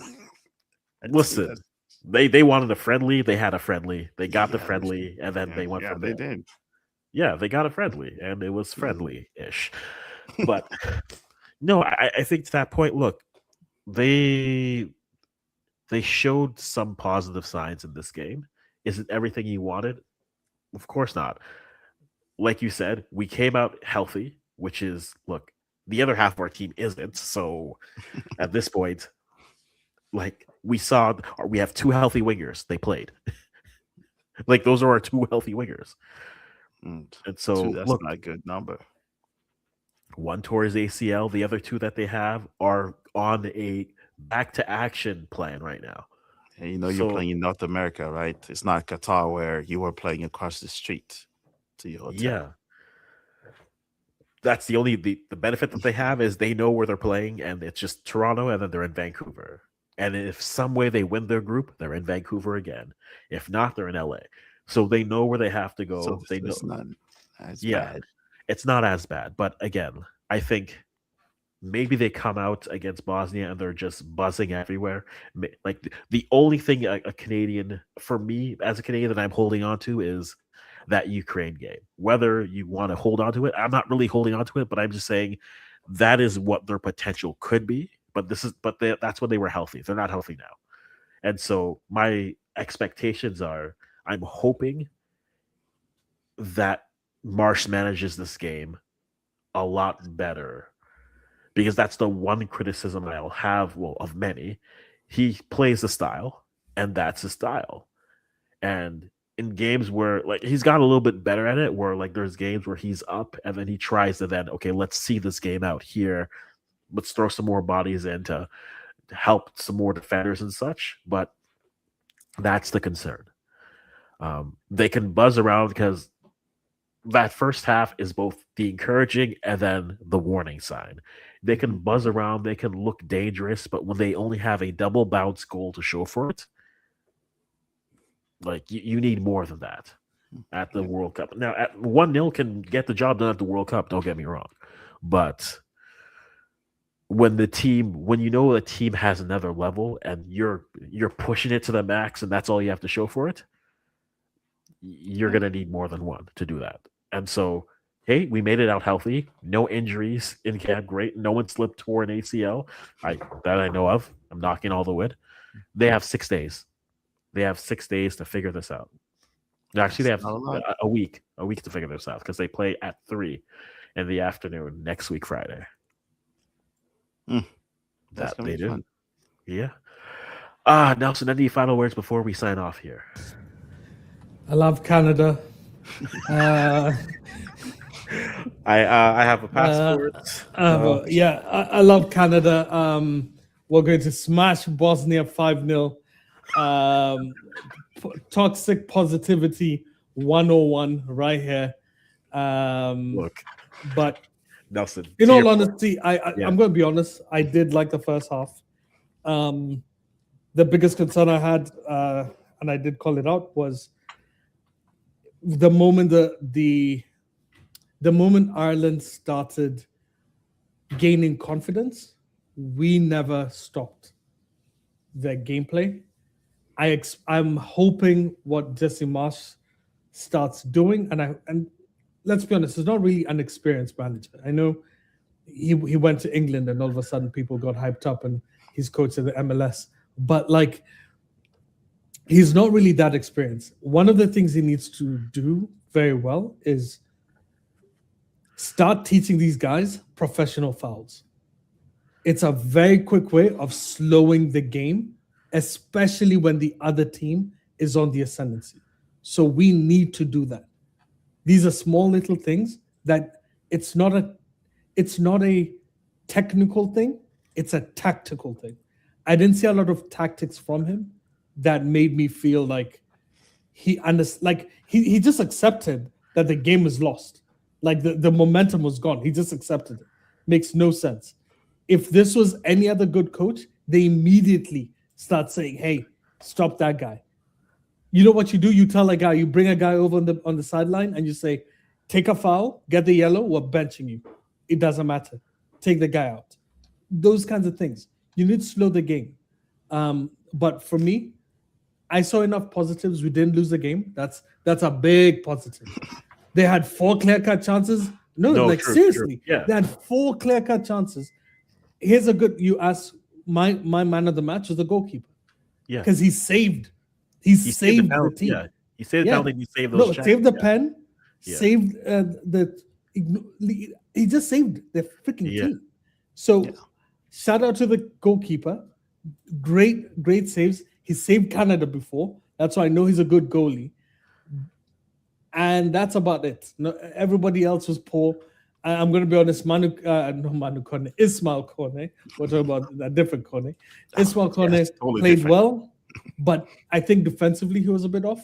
And I actually agree with Jonathan, who had said we should play 3, because if you have a 3-man midfield, he doesn't have to defend as much. You actually utilize him more on the attack. Yeah. The problem is we just don't have a striker that can hold the line in that way. So I'm not going to be harsh on him. I like the kid. That's it. Yeah. Fair enough. Musa, you gave all your positivity and everything. No, I can give him more, but No, fair enough. No, like Nelson said, I think there's some definite positives you could take from the game, but managing the game is going to be key for me.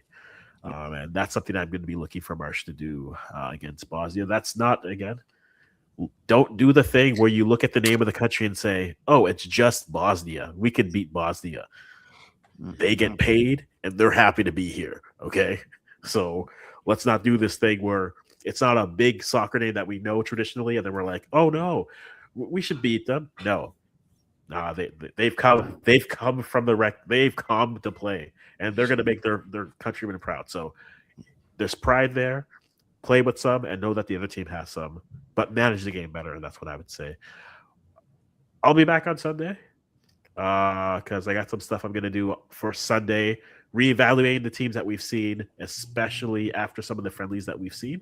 And that's something that we're going to talk about with some folks and some familiar faces, some long-awaited reunions, Musa. Some long-awaited reunions. You know who. You know exactly who. And we will not be yelling about Belgium. Okay, we're not yelling about Belgium. Okay, we're not yelling about Belgium on Sunday. Okay, leave them. I'm not yelling. That's family. Whatever, they're family. Guys, thanks for being here. Thanks for hitting that like button, that subscribe button. Leave your thoughts on the game afterwards. As always, Musa will have a bunch of stuff coming up on World Football TV. Nelson will be here, but we're also going to bully him until he, that's right, starts posting on his channel. I'm going to bring, I'm a pressure too. That's how that works. But hey, I'm pretty good at it. You'll see. Peer pressure for the win. All right, guys. Thanks again for stopping by. Appreciate it. As always, we'll end our stream right